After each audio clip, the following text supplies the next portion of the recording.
The opinions and views expressed in the following program are those of the speakers and the host, and do not necessarily reflect those of Yoakley Scott Corporation and your sports network. Yeah, I've been closer to Jesus before, so can you help me out? Oh, can you help me out? Am I on my own? Am I on my own? Or can you help me out? Am I on my own? Am I on my own? Or can you help me out? Can you help me out? I've been scared to look at my soul.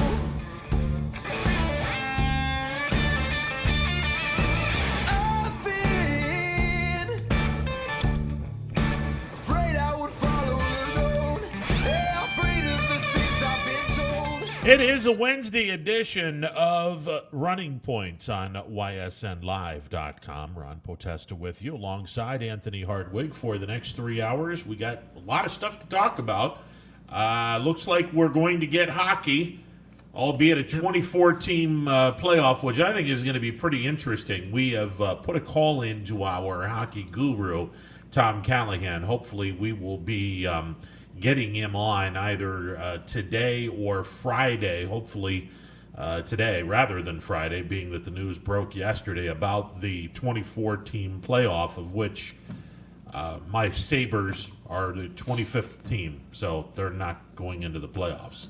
That which is such a Sabre thing to happen. Yeah, oh, of course. Absolutely it is. I mean, they haven't been to the playoffs in Lord knows how long, but it is what it is. Penguins are banged up. They lost another forward yesterday, and that's going to be interesting to see what happens. Major League Baseball, they're trying to get their act together. The owners put together a proposal that was insulting beyond belief to the Players Association, and the Players Association basically said, hey, this is insulting. We're not doing this.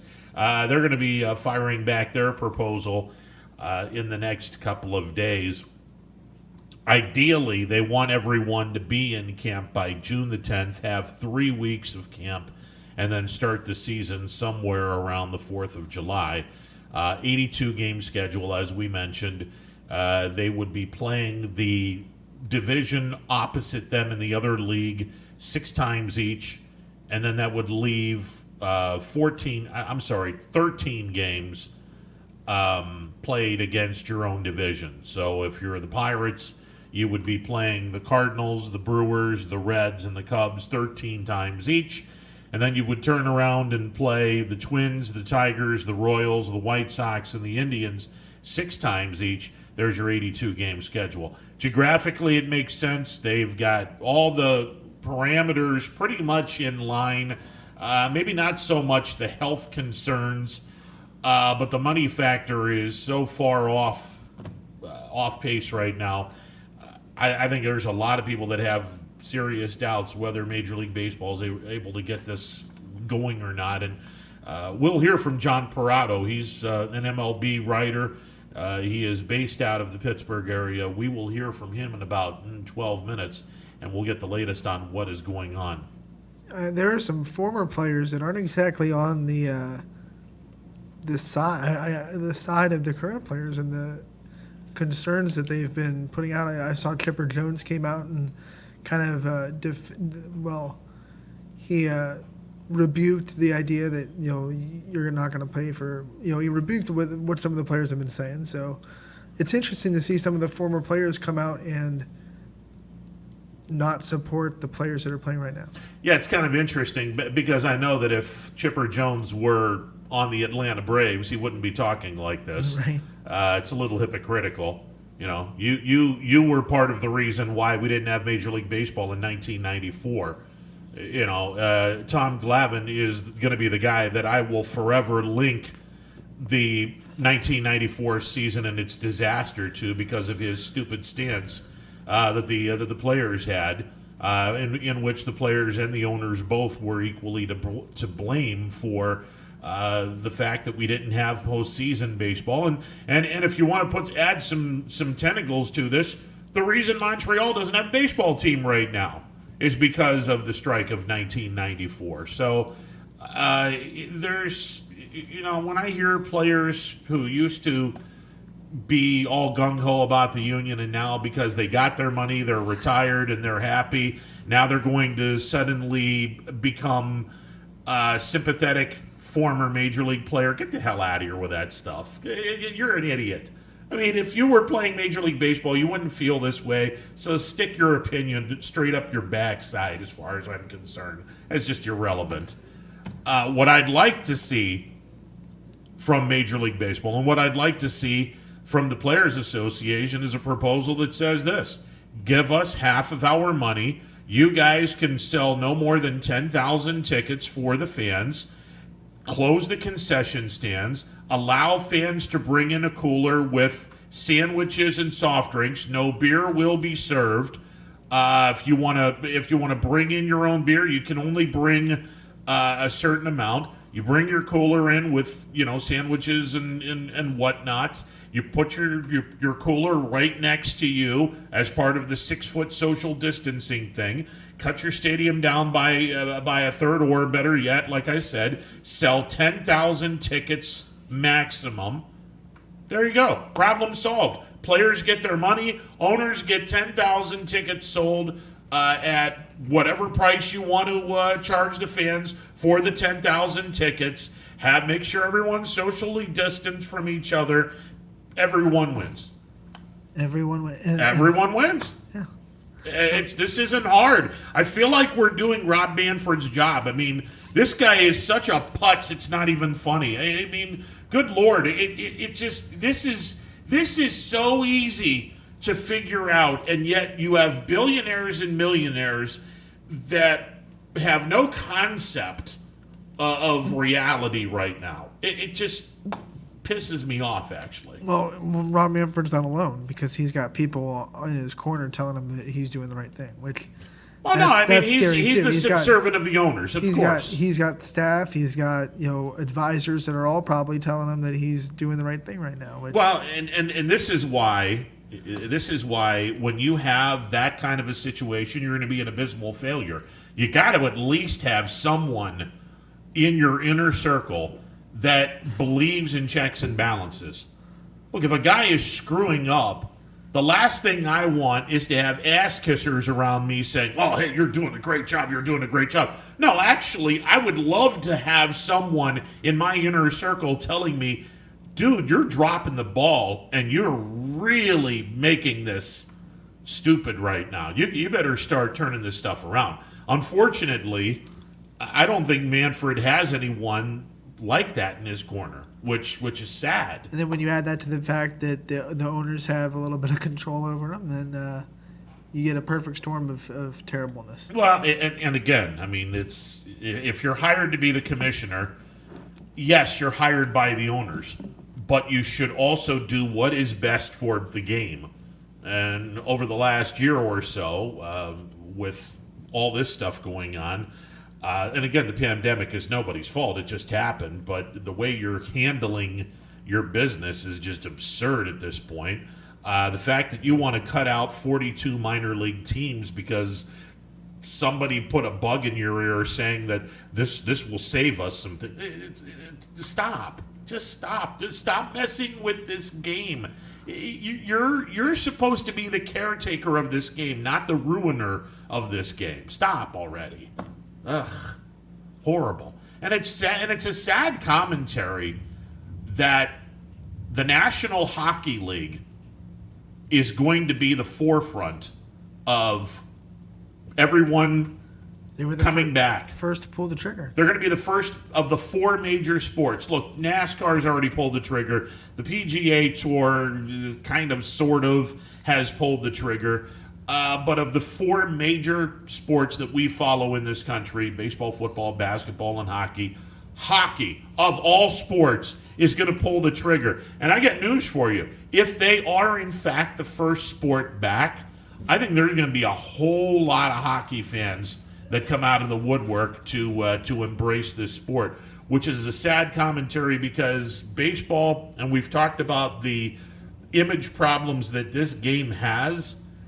If you're not the first entity back, boy, oh boy, did you screw up an opportunity to be good. That's true, but hockey had the most to lose, so it makes sense that they were the first ones to kind of just jump in the water because hockey is the smallest. We talked about it earlier with our guru that hockey, if they didn't have a season, it would be really detrimental to them compared to the other leagues.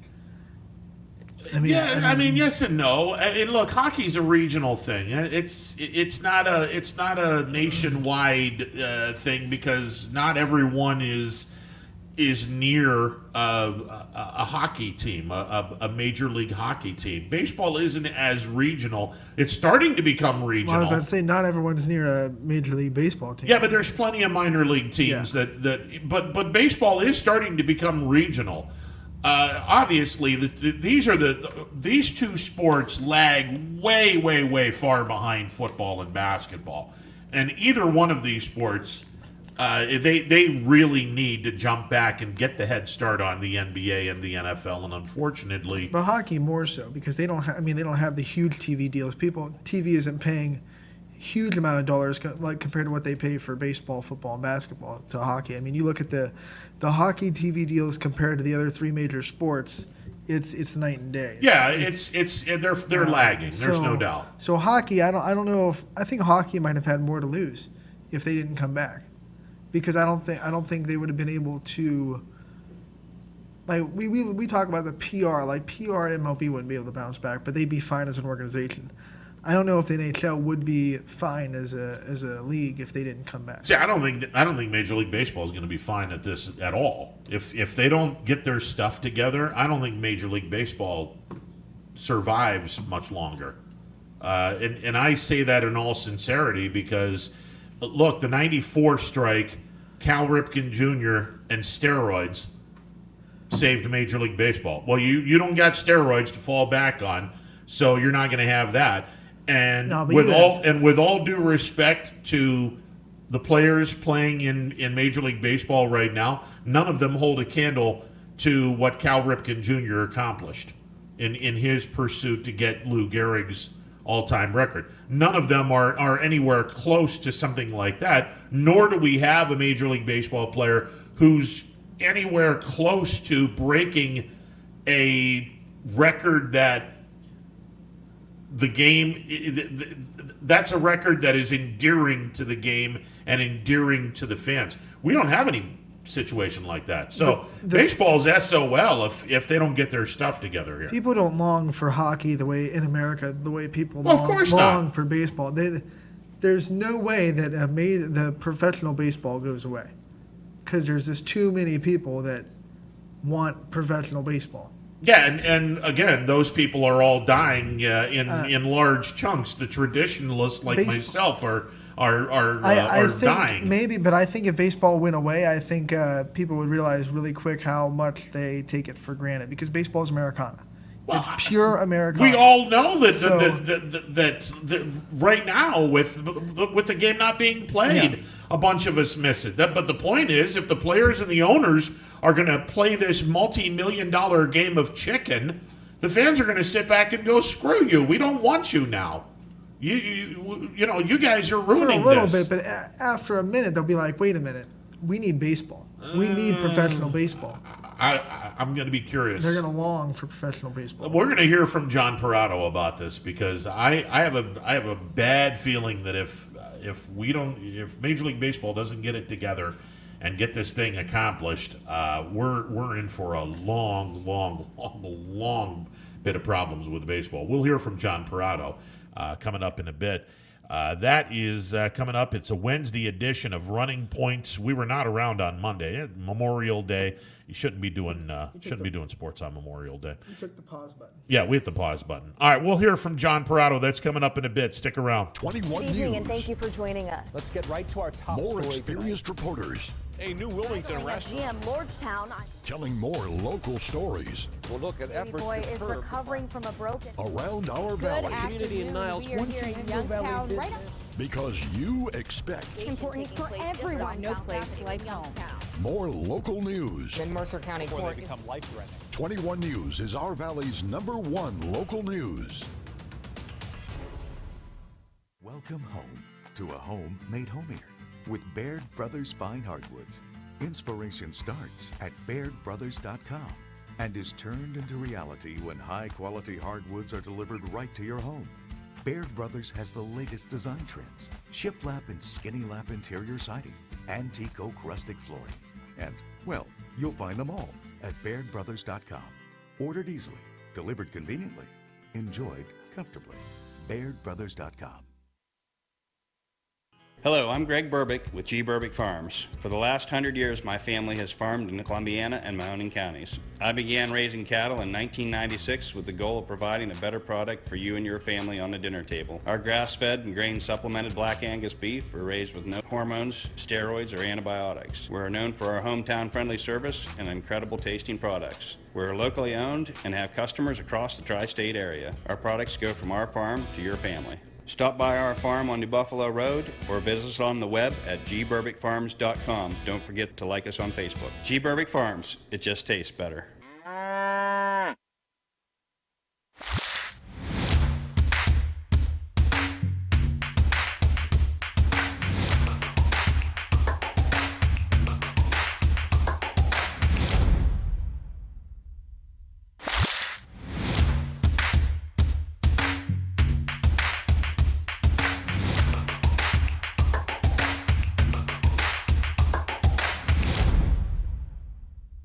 It's a Wednesday edition of Running Point on ysnlive.com. Ron Potesta with you alongside Anthony Hardwig, and we are pleased to be joined by MLB writer, one of the best in the business as far as I'm concerned, John Parado, joining us on the YSN hotline. John, how are you today? I'm doing good, Ron. How are you? I'm good. More importantly, how are you feeling 1 month into quadruple bypass heart surgery? Pretty good. I really can't complain. Everything's went well and feeling better every day, and on the road to recovery, and everything's good. I appreciate you asking. Fantastic. John, Major League Baseball, anything but okay as we are trying to get the game back post-pandemic. Players and the owners are bickering over money. What else is new? Is there light at the end of the tunnel in this? Do the owners and players realize how important these negotiations are in terms of Major League Baseball being the forefront of being the first major professional sports to come back? I would like to think that both sides are able to grasp that. Whether they are or not, it's hard to tell. I do think that by negotiating in public the way they have been doing, both sides, and particularly the owners, every time the owners make a proposal, they float it to one of their MLB Network employees the day before. I don't think that's helping matters. I don't think it's helping the negotiations get any closer to finding a settlement, and I don't think it's helping the sport from a public relations standpoint. In a time when there's 35 million people unemployed, Ron, I don't think a lot of people are real interested in people squabbling over billions of dollars. And I think if I were baseball, I would put a news blackout on all the negotiations and quit leaking stuff and just sit down until you figure out an agreement or you don't figure out an agreement. As far as I'm concerned, this is easy. I mean, you want social distancing. I understand that.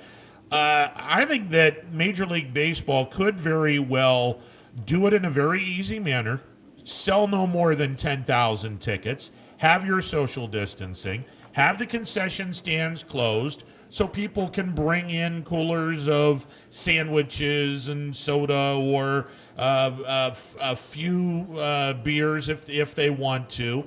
Have the cooler next to you to keep in mind of the social distancing. That way, the owners can sell 10,000 tickets at whatever amount of money, and you just pay the players the half a year salary everyone wins. You hope and pray that you don't have a pandemic again in the fall where the postseason can be played, because everyone knows the postseason is where the real money is. And for the owners and the players, I think this would be the perfect scenario. Could Major League Baseball get away with doing something like this, John? I think it's a possibility. I don't know right away if states would let them open the ballparks up, even like you said, maybe 20%, 25% capacity for fans. But I think it certainly could happen sooner rather than later. And I think, Ron, there's got to be some creative ways to get this done, and that's one of them. Or even if you have the closed ballparks, come up with an idea of somehow both sides realizing, hey, let's do what's good for the good of the game. And I think right now the players are very distrustful because they do realize if there's no baseball, regardless of who's really at fault in the negotiations, the players are the one that's going to take the blame, because you never hear people complain about the owners making too much money. It's always people talking about the players making too much money. So and the owners certainly understand that, and they put the players in a position where they know they're going to be the bad guy. Yeah, well, you just brought that up, that the owners kind of put the details of their proposal out there. Do you think that was a strategic move to kind of give themselves leverage in this negotiation and kind of put the public eyes on the players? Oh, I think there's no doubt in my mind that that's exactly what they're doing.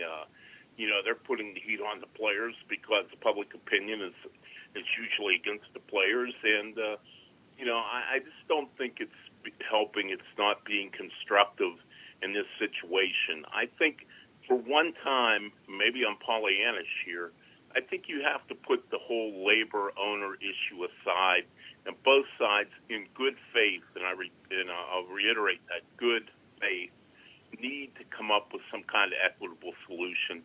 I have to believe there's one out there, and I think in this time of trouble, when you have almost 100,000 people have died, you've got over 30 million people out of work, people have no tolerance for this BS right now. They really, really don't. And I think baseball does not understand that. And what they should do, and I hate to say this as a reporter because it goes against everything that I'd want as somebody who covers baseball, I really think they should go into a news blackout. I really, truly do. I think people don't want to hear any more of it. And each time more stuff leaks out, the worse baseball's public perception becomes. John, we had a caller last week that brought up a really interesting idea, assuming that fans would be allowed in the stadiums to have a barnyard, or not a barnstorming tour, where you would have most of your games played for the Pirates at PNC Park, but go to the nearer or the nearest affiliate. In the Pirates' case, it would be Altoona, and play a couple of games in Altoona in front of half of the crowd or a third of the crowd. And that way, the folks that have a ticket to that game would be able to see a Major League Baseball game played in Altoona. If you're the Indians, the closest team for the Indians would either be the Lake Erie Captains or the Akron Rubber Ducks, and have a couple of games played in the minor league facilities in front of half or a third of the stands. That way, you would have kind of a goodwill ambassador type of tour for Major League Baseball that I think would be a tremendous PR move for baseball. That's a very interesting concept, Ron, and I think it would be good, especially in a year when it's becoming pretty apparent there's going to be no minor league baseball, and so many of the minor league franchises, I don't know if they're going to be able to survive the hit of not having a season. I mean, it's a different ball game than in the big leagues. They don't get very much television money, and almost all the revenue is predicated on ticket sales, concessions, parking, in-game sponsorships, things of that nature.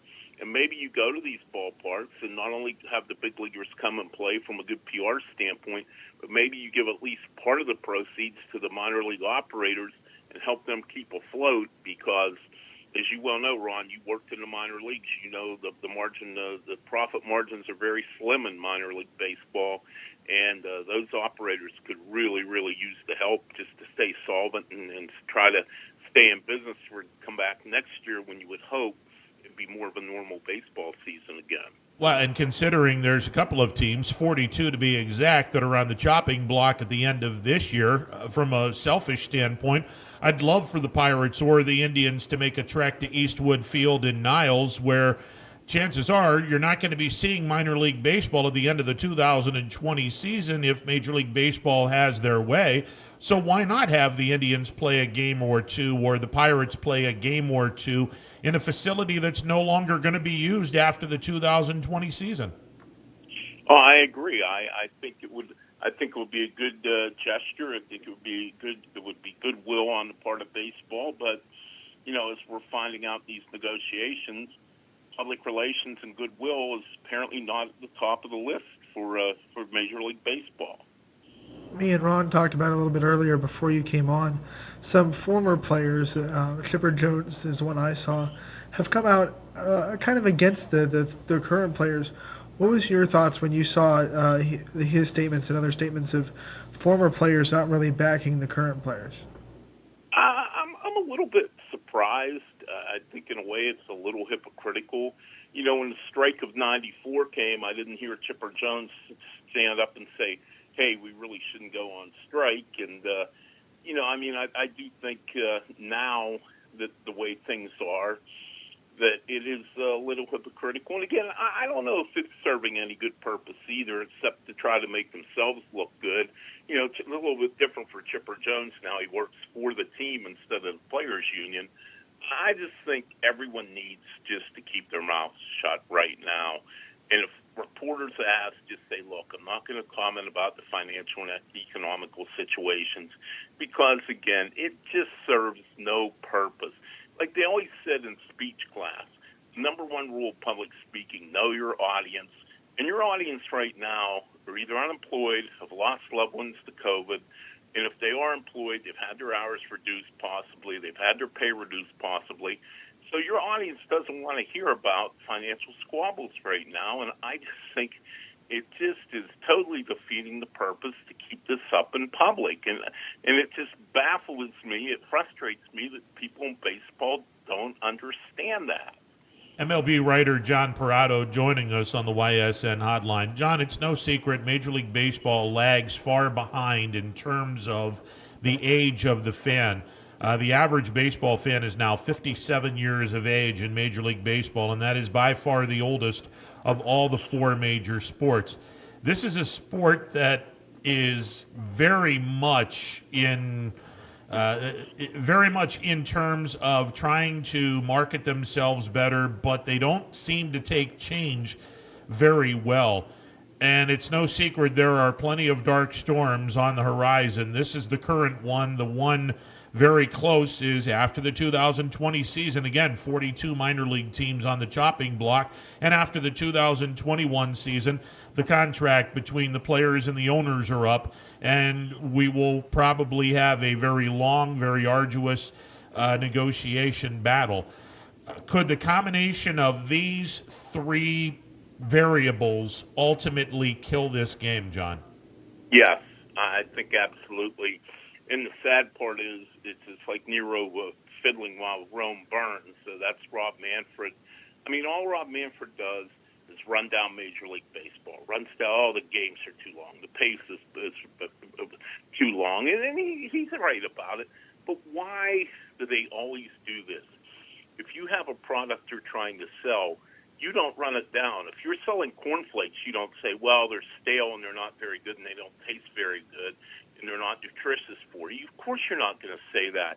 They just run their own product down all the time, and then they wonder why people don't watch it. Well, if you're bad-mouthing your own game, then why would people want to watch the games, especially someone that might not be a baseball fan but say, hey, I'd like to watch a game or two and see what this is all about.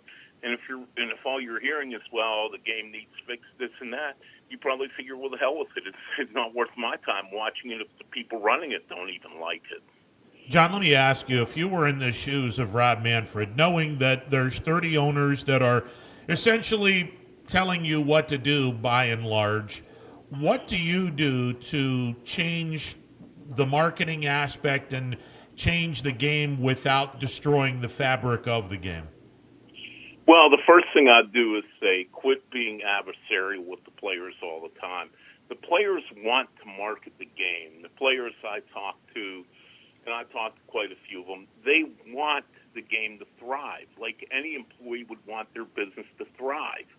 And that is, there is so much mistrust, though, that the Players Association is hesitant to get into any kind of agreement with Major League Baseball on anything, including marketing, because they just feel that they'll end up getting the short end of the stick. And I can't blame them, because that's the owner's number one priority in life sometimes, seems like it is, to mess with the players. And I know the players make good money. They make great money. Well, the owners are making even a heck of a lot more money than the players.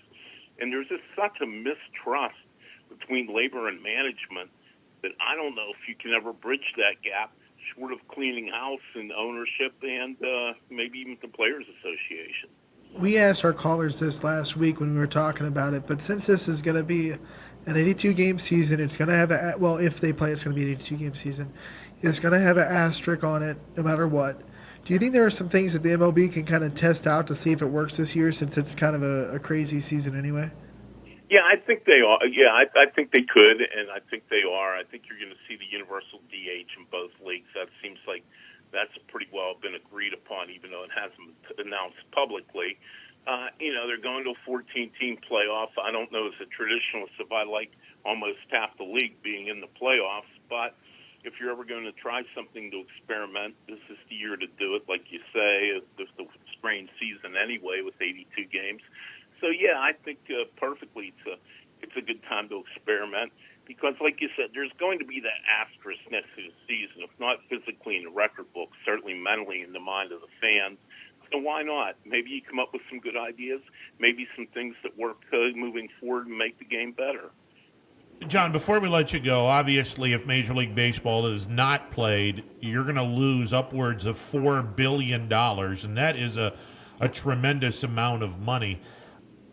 Even though it probably doesn't make any sense to expand, the fact that you would be getting close to $4 billion between the two teams, getting the two teams into Major League Baseball, is expansion a lot closer to the game now by two teams than it ever was because of the financial hardship that Major League Baseball could have if it does not have a 2020 season?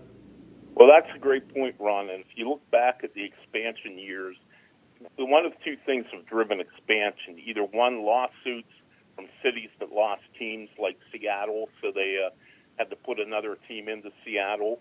Or two, it's owners have a shortfall of cash and they need an influx of cash.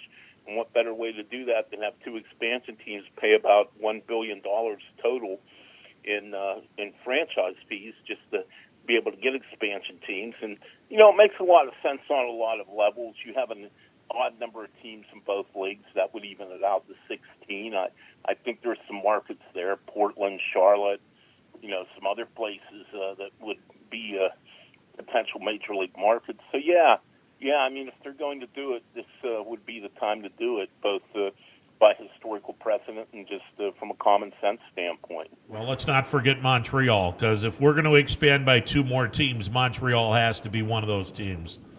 And I think they will be. I totally forgot to mention them. But, yeah I think if they can get a stadium built, and it looks like they can, I think you'll definitely see a team back in Montreal. John, always a pleasure. I'm glad that you are doing much, much better health-wise, and I look forward to seeing you when all of this gets taken care of and we're back to covering baseball again. Well, me too. I look forward to it, Ron. And thanks, guys. Thanks for having me on. I really appreciate it. You got it. John Parado, he is an MLB writer, and he's one of the best at what he does. He is a fantastic, fantastic writer. Absolutely love his work. And he brought up some interesting points. Man, if you're a fan of this game, you certainly hope and pray that the players and owners back away, get in their respective corners, have this news blackout, and just let cooler heads prevail, because the state of the game is not good, and it is going to be terminal if they don't get this going here. Yeah, I'm not in the dire, kind of category where I think MLB will go away if they don't have baseball. But I think you'll have baseball. I just think Major League Baseball will be replaced by another entity. I'm just saying the Major League Baseball entity will die if they don't get this rectified here. I think that someone would probably say, okay, look, we'll start another league, call it whatever, and we'll do whatever we need to do. it's But really hard to start a professional sports league today, even in a sport that's popular like baseball. I mean, if you're going to start from scratch, yeah, that's. I can't see a world where that happens. I can't. well, look, this is dire as far as I'm concerned, and the players and the owners, they need to really think long and hard about their next move, because there are three very dark clouds. One is over us, and the other two are on the horizon. And Major League Baseball is in a really bad place right now, and cooler heads have to prevail here if Major League Baseball wants to survive. It's that dire, and I just hope that. I agree with John. Even though it would suck for us because we report, it would really suck for us if we sat back and, we don't know what's going on because it's a blackout. You know what? It would probably be the best thing if Major League Baseball did have a blackout, in terms of we're not going to tell anyone our negotiations. We're not going to air our laundry for the public. I think what the owners did by airing their laundry was borderline asinine. Well, what the owners did, it was a product of years and years of the players' union having all the leverage in Major League Baseball. Sure. So, I mean, the owners saw an opportunity to finally have leverage, and they tried to take it. Whether that's a great thing or not, I think it's not. It's just one thing's a product of the other. Yeah, no, and look, I mean, John's right. It's people don't squawk about an owner making all kinds of money. They squawk about the players because the owner owns the team, and everyone understands that the owner paid a ridiculous amount of money to own this Major League Baseball team. That and the owner's not in the public eye like the players are. True. No, very, very true. I just both sides need to get to their respective corners, and let's not destroy anybody through the media. Let's keep the negotiations very calm and not a lot of backbiting, because again, Major League Baseball is in a very, very bad position right now. They're running out of time if they want to start on July 4th. Well, absolutely. I mean, June 10th is the absolute drop dead date. I mean, because June 10th, okay, now you can do 3 weeks of training camp, be done on July the 1st, send everyone on their merry way. July the 4th, we open up an 82-game season.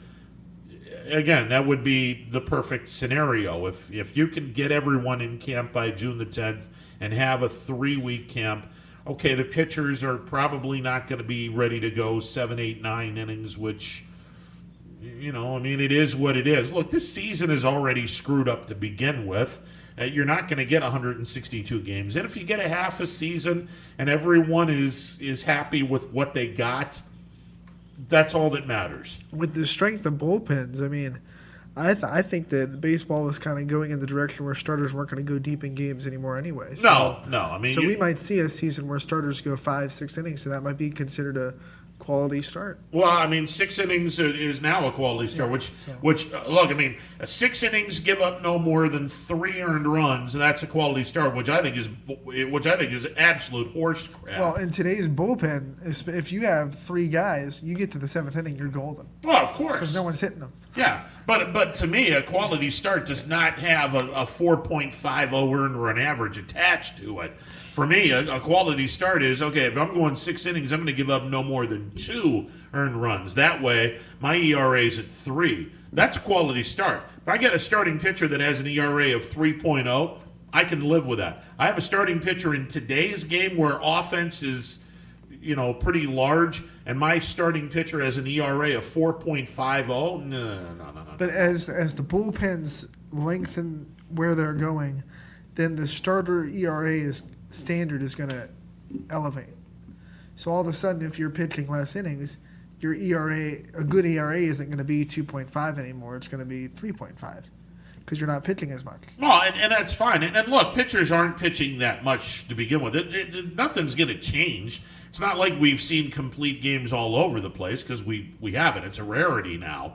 Guys that finish what they start. I mean, we hardly see that in Major League Baseball.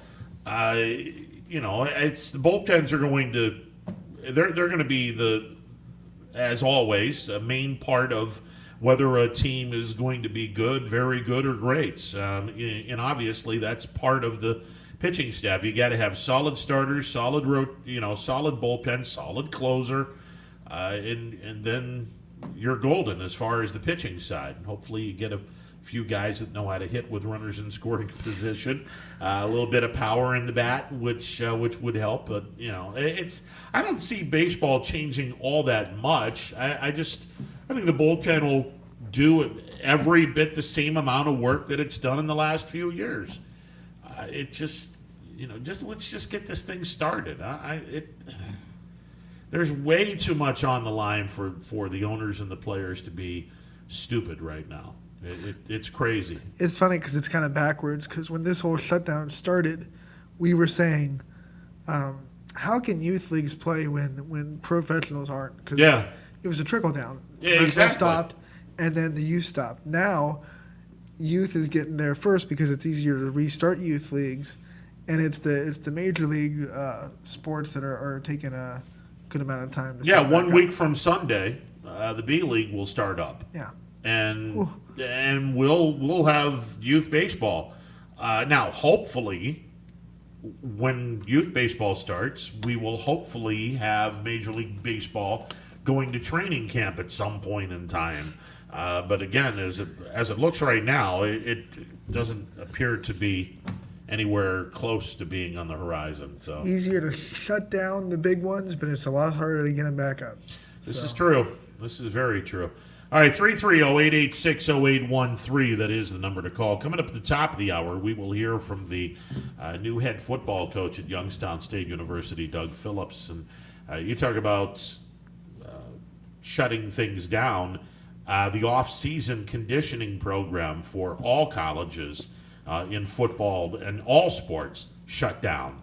And that's when you have a first-year head coach trying to get his offensive and defensive philosophies on paper and get these players to buy into what he wants them to do, that's kind of a hard thing to sell. And we'll get the latest from Coach Phillips at 1 o'clock, and we'll hear what Coach Phillips has been doing. I'm got to imagine a lot of internet Zoom meetings with all of the players, but that's a big difference between getting together via Zoom meeting and getting together on the field to practice what you're supposed to be doing.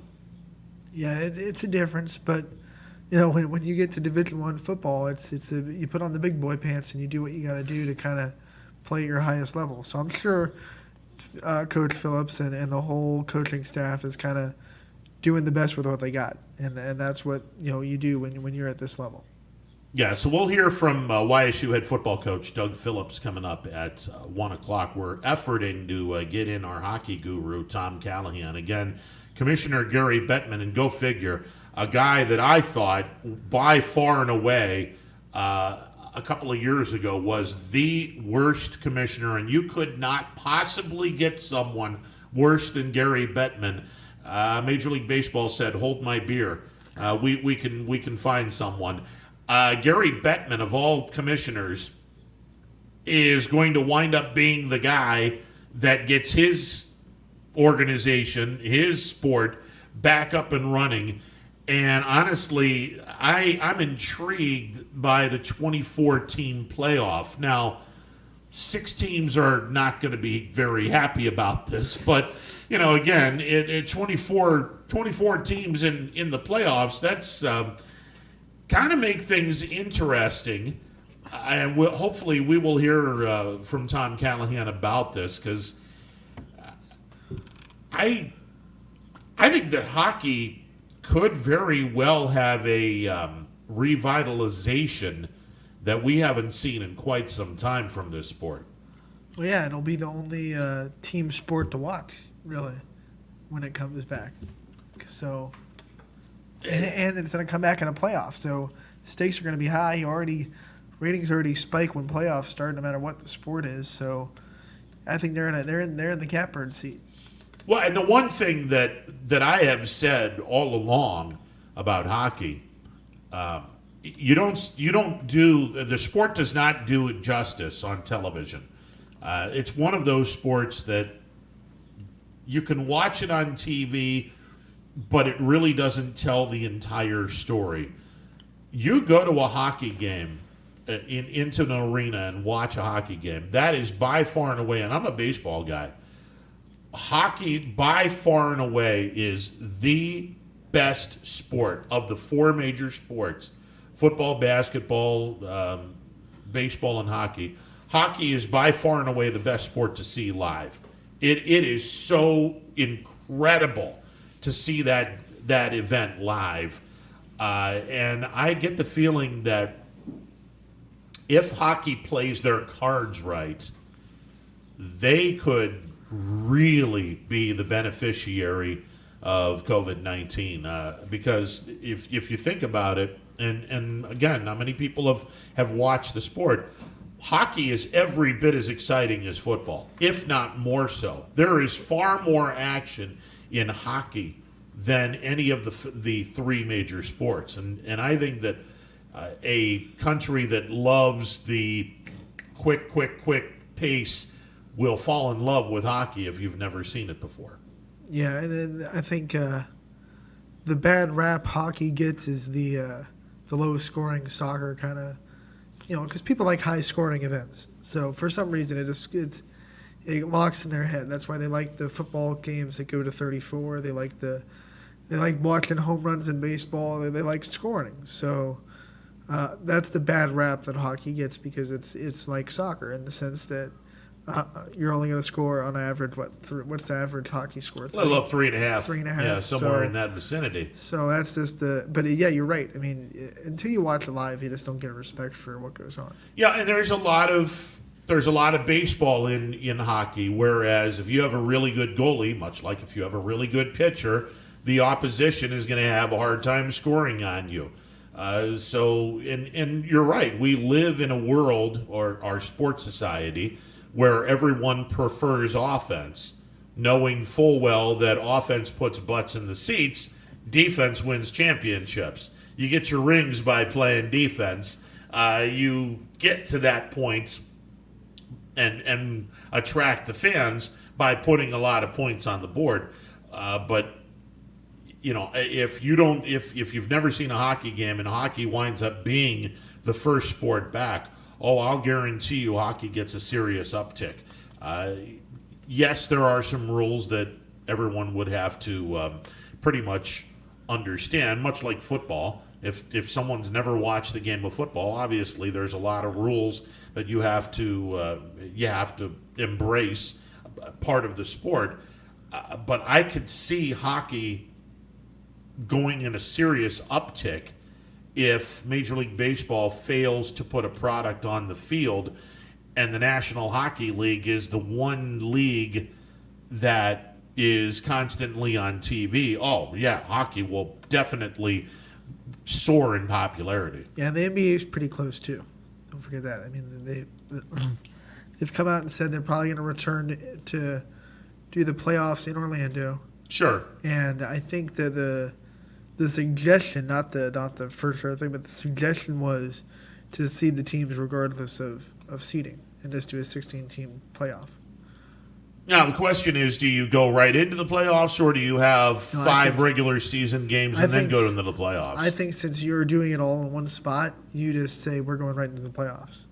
Because why bring back all 30 teams in Orlando? Yeah. And that's kind of silly. So I think if they come back, I think we'll just see them jump right into the playoffs. Well, and that would be interesting. Now, hockey, the bad news with hockey is there's plenty of Canadians that play hockey. Yep. And if you go and start the season in the States, then you're going to have to keep it here. If you go to Canada, because there's no crossing right now between the United States and Canada because of COVID-19. If you put it up in Canada, you have to leave it in Canada. If you put it in the States, you have to leave it here in the States. Personally, again, this is Canada sport. This is not, I mean, yeah, we love hockey, but hockey in Canada is what baseball used to be in the United States. In a perfect world, the hockey playoffs would be in Toronto, Montreal, Vancouver, Calgary, Edmonton, Ottawa. One of those 6 Canadian cities would be hosting, or all 6 of them would be hosting various postseason events, and we go from there. I think it would be fantastic if they kept hockey in Canada. Yes, we can have the nationally televised games here in the States and have Doc Emmerich on the call, and I think that hockey would have a tremendous following when it's all said and done. But again, hockey and baseball both need to get this thing going, and right now hockey is in really, really good shape because they pretty much have an agreement in hand. We will hear from Tom Callahan at 2 o'clock. Just booked him. So at 2 o'clock today, we will get the lowdown on what's going on in the National Hockey League with the 2014 playoff. And boy, if they do this right, this could be all kinds of fun. All right, 330-886-0813. That is the number to call. You brought up baseball or basketball, and on the heels of the 10-part documentary, which wasn't, because everything had to go through Michael Jordan. It's not a documentary. It was a Michael Jordan says Every yes type of documentary thing. has to go through somebody. Yeah, but it goes through the people that are in charge of the documentary. The documentary don't go through someone who has. I don't know. I mean, if you're making a documentary about, like, the next one is Lance Armstrong, I think everything went through Lance Armstrong. Hell no, it didn't. Absolutely You not. think he's going to sit there and be interviewed if he doesn't have a little bit of control? Well, he's going to be interviewed in terms of what he has control to say during the interview. If you're making a documentary about the 1990 Miami football team, you think Miami University is going to be like, we want a little bit of say on what goes in here? Every documentary about a sports team, especially when it's an organization or a high-profile player, is going to have some kind of vetting. Okay, a team does, but not a player. And because Michael had all of the films, because of the company that said, "Hey, we want to tape this," they gave all that stuff to Michael. They didn't give it to the Bulls; they gave it to him. So again, it was a documentary because you wanted to make Michael look good. Whatever. On the precipice of that, you have the NBA. Now, if it starts up and the Lakers win an NBA title, I'm sure there are going to be people that are going to sit back and go, well, come on. It's not really a championship because you didn't play an entire season, to which... Well, they only have 10 games left, right? That's true. I mean, they're they pretty played close to most of the regular season. Exactly. I mean, look, I'm not going to put an asterisk next to anything. If Major League Baseball gets their stuff together and they play their 82-game season, I'm not putting an asterisk next to this season.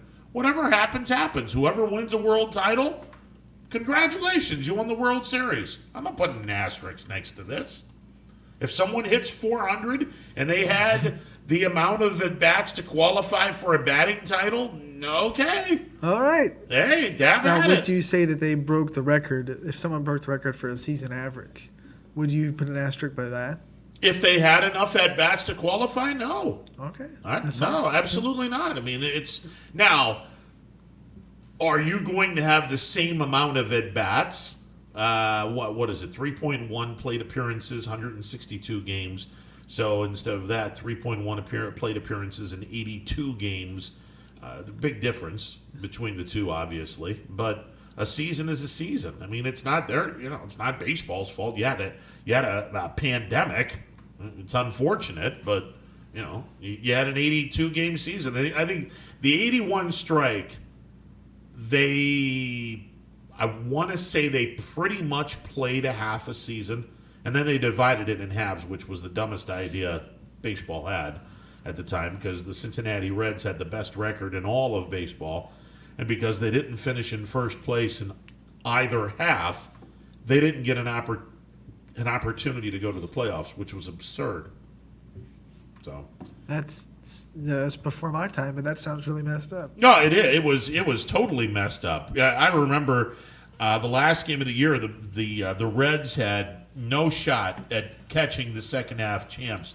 I don't know if it was the Astros or the Dodgers that won the second half, but there were banners all over the place at Riverfront where the fans were basically letting everyone know, hey, we're the best team in baseball.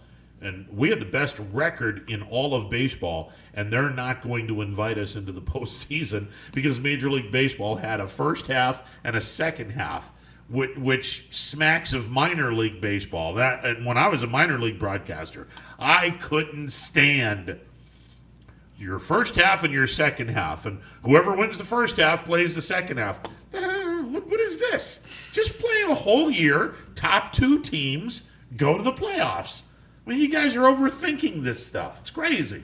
When things like that happen, people tend to overthink, and that gets them into trouble. Well, in the minor leagues case, their argument was after the first half of the season, if you've done really well, a lot of those kids will get moved up.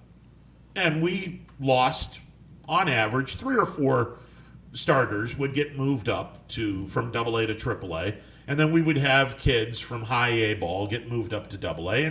And the chemistry takes a little bit of a turn. And historically, you're not nearly as good in the second half as you were in the first half if you've lost those kids. I get the theory of why they do it. It doesn't make any sense. I don't know. Just play an entire schedule, take the top 2 teams, and then go to the playoffs. Be done with it. Whoever won the league or whoever won your division has home field advantage. Best of 5, and either play 2-2 or 2-2-1 or 2-3. So you said the Reds had the best record in baseball. Reds had the best record in baseball, but didn't win the 2 halves. They did not win either half. So because they didn't win either half, they didn't go to the playoffs. But they had the best record of anyone in Major League Baseball. Finished in second in both halves. That's a head scratcher. It was stupid. It was beyond stupid. So whoever beat them in the second half must have had a poor first half to not. Oh yeah. Have a better record. Than they were crappy in the first half, but then they won the second half. And here's Cincinnati. They're like a game or 2 out in both halves. They have the best record of any team in Major League Baseball, and they're not in the postseason because Major League Baseball decided they wanted to break the season into halves. Go win your half. Yeah, go win your half. That was such a minor league feel to it. We're going to take a timeout. On the other side, we're going to switch up subjects. We're going to talk football, college football. YSU head football coach Doug Phillips will be joining us in a bit. It is a Wednesday edition of Running Point on ysnlive.com. Ah, the details. Baird Brothers Fine Hardwoods is one fine ride. Perfect cornering, superb handling, sporty and stylish, power to spare, plus awesome mileage. Yeah, jaw-droppingly beautiful lines and well appointed with luxurious trim. Put more oomph in your life and start beholding the molding. Find your home's fine hardwood at BairdBrothers.com.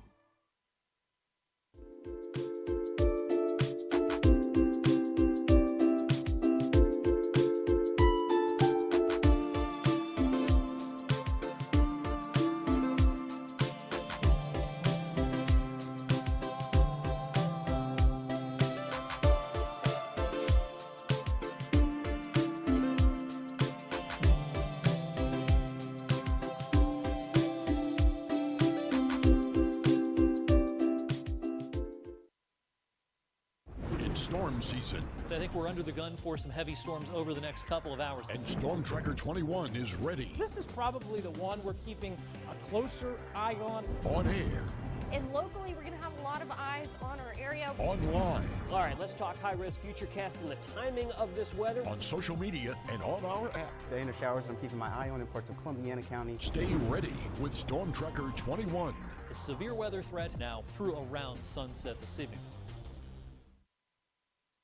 Hi everyone, this is DJ Yoakley with Your Sports Network. We appreciate your support of YSN and welcome you to the YSN family. Our broadcast streams are brought to you live at no cost to you by sponsors that are local to this community. Without the vision and generosity of our sponsors and partners, we would not be able to bring this game to you today. So please support the great businesses and leaders that are making this game possible. And if you're a business in need of great advertising and sponsorship opportunities, feel free to head over to our site for more information on the right fit for you. We are local, we are loyal, and we are live.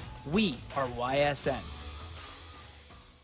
Welcome back to a Wednesday edition of Running Point on ysnlive.com. Trying to get a hold of YSU head football coach Doug Phillips. We are efforting to get a hold of him. Hopefully, we will be able to get a hold of him very soon, and we'll go from there. It's live stuff. You can't help. In all likelihood, he probably has a meeting and.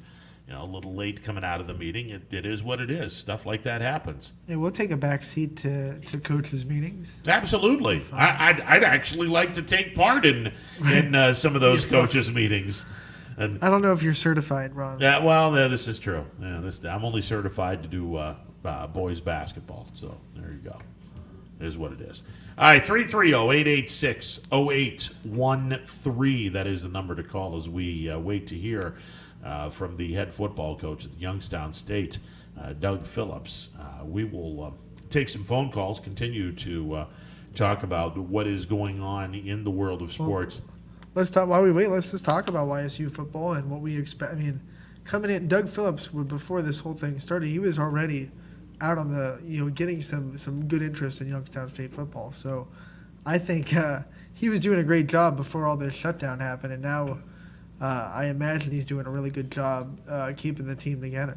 Well, the cupboard's definitely not bare with Coach Phillips. Now, I was a little disappointed to see Justice Reed, the very talented defensive end, leave Youngstown State. Now, good for him in that he is taking a step up as he will be at Virginia Tech. Well, you never say no to Virginia Tech and Blacksburg. I mean, that's a premier program. It's always been a premier program.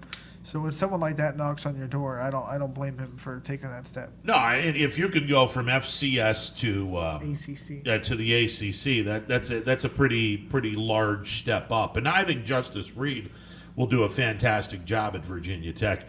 But certainly the cupboard is not bare at Youngstown State, and I think that it's going to be a very fascinating season. Speaking of the devil, let's go right now to the hotline where we are joined by the head football coach of the Youngstown State University Penguins, Doug Phillips. Coach Phillips, how are you today, sir?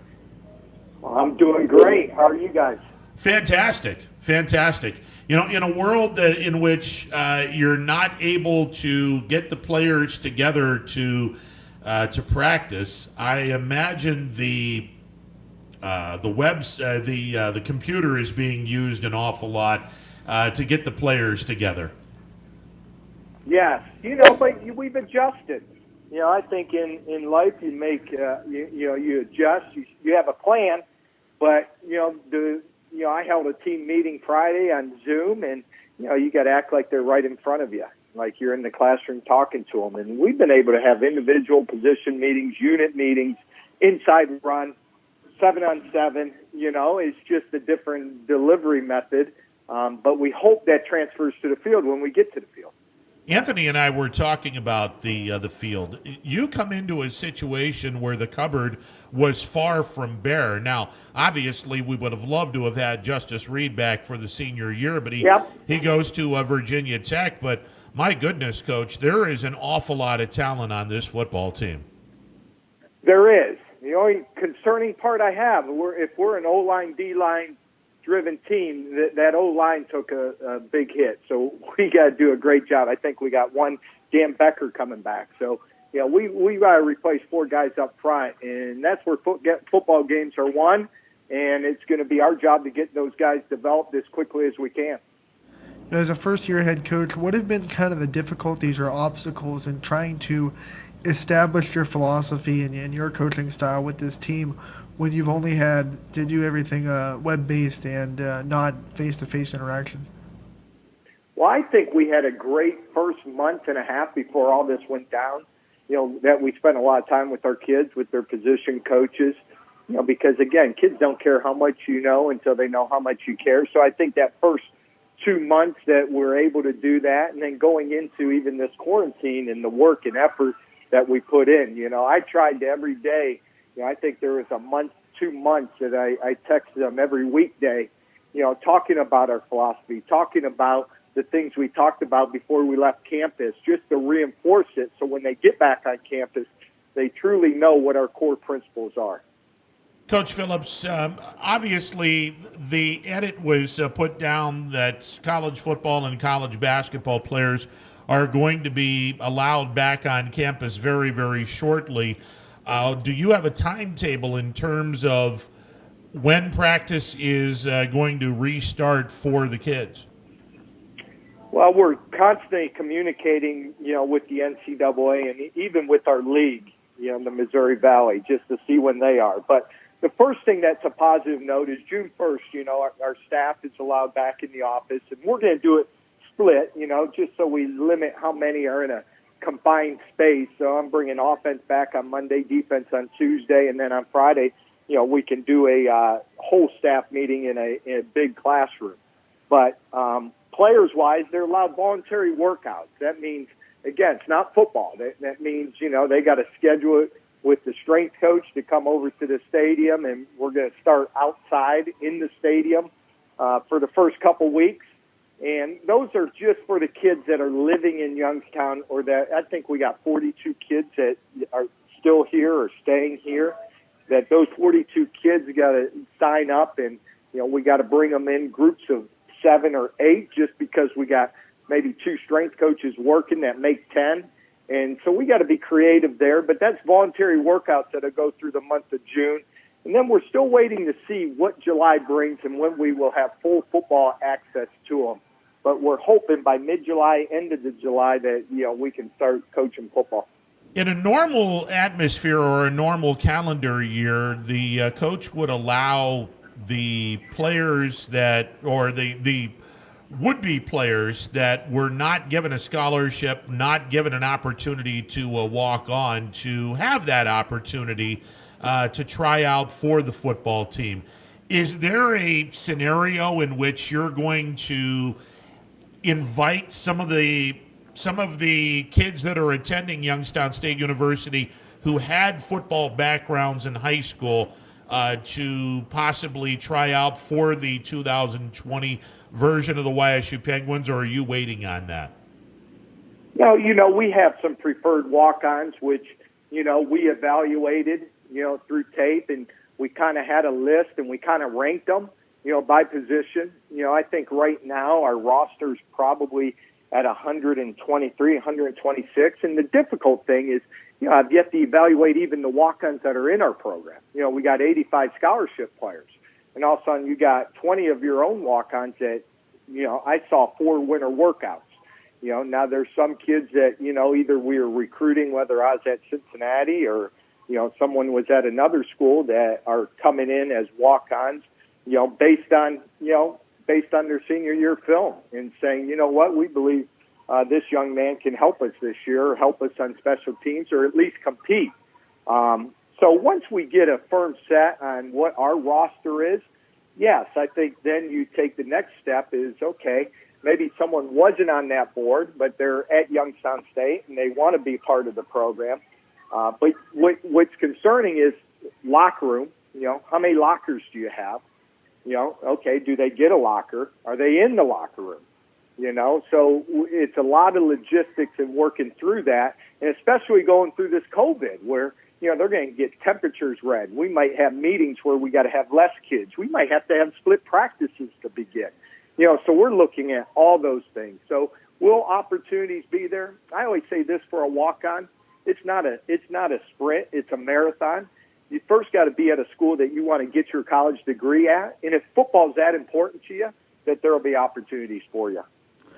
Coach, you have a great strength and conditioning kind of program there, and you got some great trainers and strength coaches there. Take time to shine a light on them and how their job has drastically kind of changed since they got to get these kids ready for summer and ready for a season with not as much time as they would normally have. Well, it kind of reminds you of what we did in the older days. Back in the day, back in 1991, some of those kids weren't on campus until camp. So you kind of had to trust. I remember doing, running conditioning drills where if you're a wide receiver, you're working the tree while you're home in, whether it's in Cincinnati or if it's in Louisville, Kentucky. And then when camp started, you got those kids in, and you always did a conditioning test to see who worked during the summer. So we're in a similar situation now that, you're trusting kids to be safe, to be healthy, to be doing it right, but to maintain nutrition, maintain their fitness, because if you come in July and you haven't done anything, you're probably not going to be high on the depth chart. YSU head football coach Doug Phillips joining us on the YSN hotline. Coach Phillips, I know that everyone has been in constant communication league-wide, YSU and the Missouri Valley Football Conference. As far as the league games are concerned, with all of the social distancing and the fact that this is a very difficult league travel-wise, are there any potential problems for Youngstown State going through their Missouri Valley Football Conference road schedule? Right now that'll be questions for the presidents and the athletic directors, but right now we're going as if we're getting ready for September 5th against Akron. The one thing I had to do just for my own sanity was stop worrying about when and start worrying about when we do and having a plan when we do, because if I sat there every day and wondered, when are we coming back? What's the season going to look like? I would go crazy. So my focus has been, all right, you bring us back on July 23rd, this is what we're doing. You bring us back on August 1st, this is what we're doing. If we can only play league games, this is what we'll do. So I tried to keep those thoughts out of my mind because there's enough people that are working on that I stay focused on how I can provide our kids the best plan for 2020. Well, and every scenario needs to be played. Otherwise, you could have a state of chaos on your campus. You can have chaos, and not only that, you want to put yourself in the. I've had 4 different states, and I'm just ready for.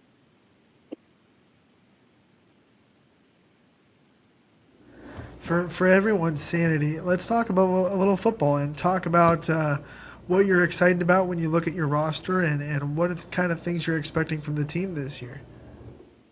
Well, I think like anything, you got to first, to me, I talked about our kids that what can you provide to our program that doesn't take talent? Because to me, X's and O's, that's one thing. You got to be able to execute. You got to be able to line up. You got to be able to play with fundamentals.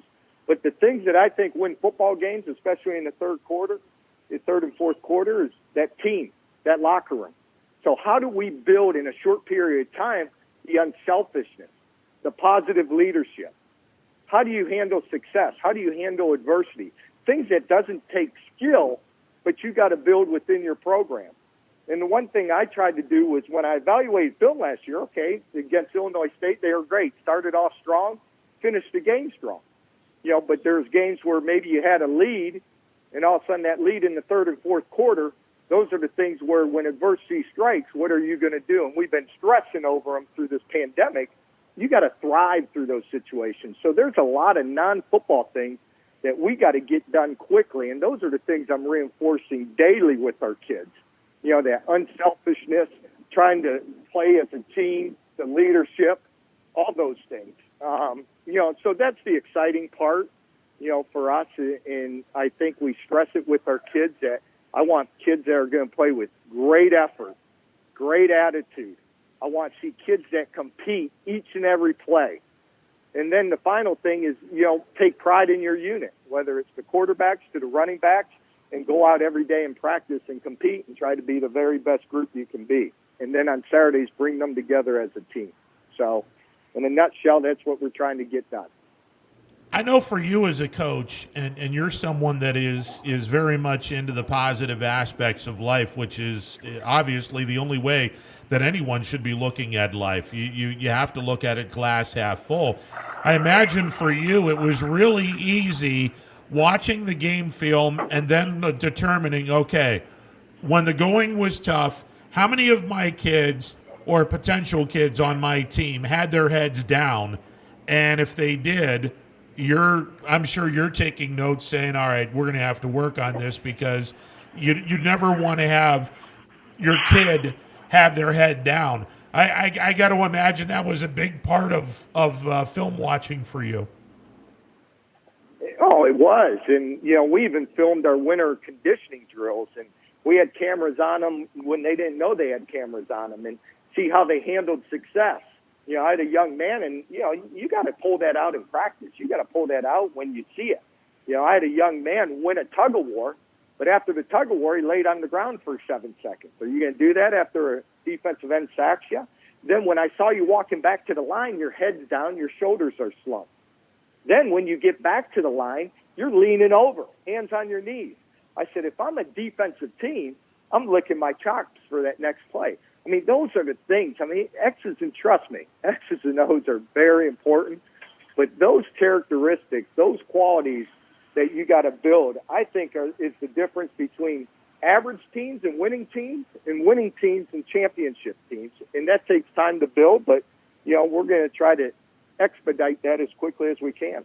It's a very tough Missouri Valley Conference. How excited are you to kind of embrace that challenge and take it 1 week at a time and try to get through that and compete in that conference?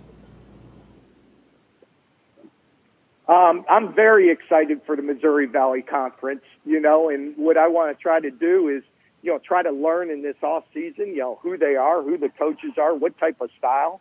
And if you're an FCS, you want to be in that conference because they're the very best. And so I am fired up, to be able to play with the very best and learn from it and study it and try to, go in there with the best prepared team we can. Coach, I hope that the fans are going to be allowed to go into Stambaugh, because when the fans are into it, Stambaugh can be a really, really tough place to play for the opposition. Yeah, I think fans, they got to feel part of the program, and that's our job to build and make them feel we're part of the valley, we're part of the city, and we got to put a great product on the field. It's winning is very important, but more than winning is feeling a connection with your community, and that's something we're going to have to do over the next 2 to 5 years, is build that connection with the community that they want to come support you. But you do got to win football games. All fans want to see winners. Coach, always a pleasure. Look forward to the team practicing as soon as possible, and I know you're going to be looking forward to seeing what you have amongst your players when you finally get this team on the field. Well, I want you to know I did this interview as the moving trucks unloading and coming and asking me questions to go where to go and all that. So know that I was doing this during a move. I like the fact that you're a multitasker, Coach. You're already a success here. Well, I appreciate it, and I just want you to know that's what I have multiple tasks going on right now, but it was great talking to you guys, and anytime you give me a call. I appreciate it, Coach. There you go, multitasking, because there is nothing worse than moving and getting all of that stuff, the moving van and all that stuff unloaded and whatnot. That's talent right there. Especially when it's not exactly a move down the street. I mean, when it's a long move, it's tough. Yeah, and he was for those that are unfamiliar. Doug Phillips graduated from Springfield High School, so he is a Valley guy. but his last job was an assistant to Coach Fickle at the University of Cincinnati. So he's moving from All the way Cincinnati across the state. back to the Mahoning Valley. So that's not exactly a move across the street. That's you've accumulated all kinds of furniture and whatnot. You have a moving van going from Cincinnati back into the Mahoning Valley. That's multitasking in a big way, making sure that you're telling the with hand signals the moving guys where to put the stuff. That's multitasking right there, kids. I love it. While you're on the phone talking to us, we feel privileged that Coach Phillips was able to come on even when he had such a hectic thing going on. So that's pretty makes us feel good. Yeah, and like I said, this is going to be an interesting season in that he's a first-year coach. He has not had an opportunity to get his players on the field nearly as much as he'd wanted to. And hopefully, when we get the practices back in line again starting next month, we're not going to have another delay. Hopefully, we don't have another outbreak, and the virus is kept in check because, again, you're already behind the eight ball as a first-year coach. Hopefully, Youngstown State is going to have the normal amount of practices from here on out, so this team can, at least on the field, thrive this year. Again, I personally believe that first-year coaches are behind the eight ball in terms of trying to get their offensive and defensive game plans down. They're already behind the eight ball, and that's you're already in an uphill battle right now. Hopefully, the virus does not make a comeback and everyone is going to be able to go on about their business and have no more interruptions. I tell you what, talking to Coach Phillips, I think he sounds like he has everything kind of under control. I mean, he said all the right things, and I have all the confidence in the world that he's going to be able to not let this COVID-19 thing be kind of a crutch, and not let it be an excuse, and go and really rock the Missouri Valley Conference. One of the things that I really enjoyed as part of the interview was the intricacies that he's seeing and what he was saying. Look, if a kid has his head down, that's not a good sign. It's little things like that. Coach Pelini talked a little bit about that, but really didn't expand on that very much. I like the idea that someone is going to make sure that the kids are not doing that, to that, you're going to be playing the right way, and when stuff goes wrong, we're not going to have you pout. We're not going to have you slump your shoulders and put your head down and have a negative body language. You're going to continue to have a positive body language. That goes a long way. Now, it's obviously it's not on the same page as talent, but if you have a team full of guys that are working their ass off, as I have seen firsthand on numerous occasions, hard work trumps talent that doesn't work hard. I mean, John Wooden made a history of saying that a number of times, and there's truth to that. I liked what he said when he said they put cameras on them without them knowing it. That's a great way to kind of see what a kid's body language is really going to be when no one's really looking at him. And that's a great tactic. And we've had him on YSN a couple of times. He's been so big into body language and team culture, and I really like what I hear when he talks about that. No, I agree. And I know some people may not like the fact, why are you filming me without my knowledge? Well, there's a reason for that. You want to see, okay, who is really buying into this program and who's got problems in that they're not being positive, that there's a lot of negativity. I don't want the negativity. If I'm running a team, I don't want negative kids. Well, it sets the standard. When you step into our facility at YSU football, you better act every minute like there are eyes on you, because you never know when there's not going to be a camera on you. Yeah, exactly. So you better work out. You better do the conditioning. You better practice every day like there's always someone watching, even if it's not Coach Phillips. Yeah, and you better have a good attitude about it, and that's part of developing a really good culture, and I like that idea. I like that idea an awful lot, actually. All right, 330-886-0813. We're going to take a timeout. On the other side, we'll take some phone calls. I wanted to bring up something. We'll talk a little bit about the baseball season that, well, hopefully is going to be happening. I mean, we'll see. We'll talk a little bit about that and take your phone calls as well. 330-886-0813. It's a Wednesday edition of Running Point on ysnlive.com. Baird Brothers remains your source for fine hardwood products. For the time being, we're open for customer pickup only on weekdays, 9 a.m. to 4 p.m., and Saturday from 9 a.m. till noon. Place your order online at BairdBrothers.com. Baird Brothers, for the place you love. Quality, customer service, and integrity. Those are the 4 words that have driven our success since 1957 at Joe Dickey Electric. Joe Dickey Electric is one Mahoning Valley landmark business that stays current with the requirements of our customers. Family owned and managed, we are an electrical contractor and energy solutions provider. Every member of our team adds to his or her skill set through ongoing training. Residential, commercial, industrial, automotive, and more. We keep ahead of the needs of our customers with a fleet of more than 50 vehicles and 24/7 emergency service, so you're never left in the dark. The 4M Company, being an architect and construction manager for over 40 years, has had the opportunity to use many different electrical businesses for our projects. The depth, quality, and knowledge and attention to detail displayed by Dickey Electric makes them stand out above all the rest. For state-of-the-art expertise and a timeless commitment to our customers, contact Joe Dickey Electric. We are everything electrical.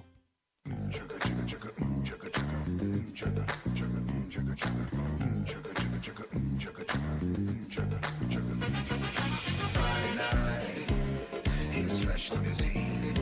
I'm feeling pretty good about myself, like I'm living the dream.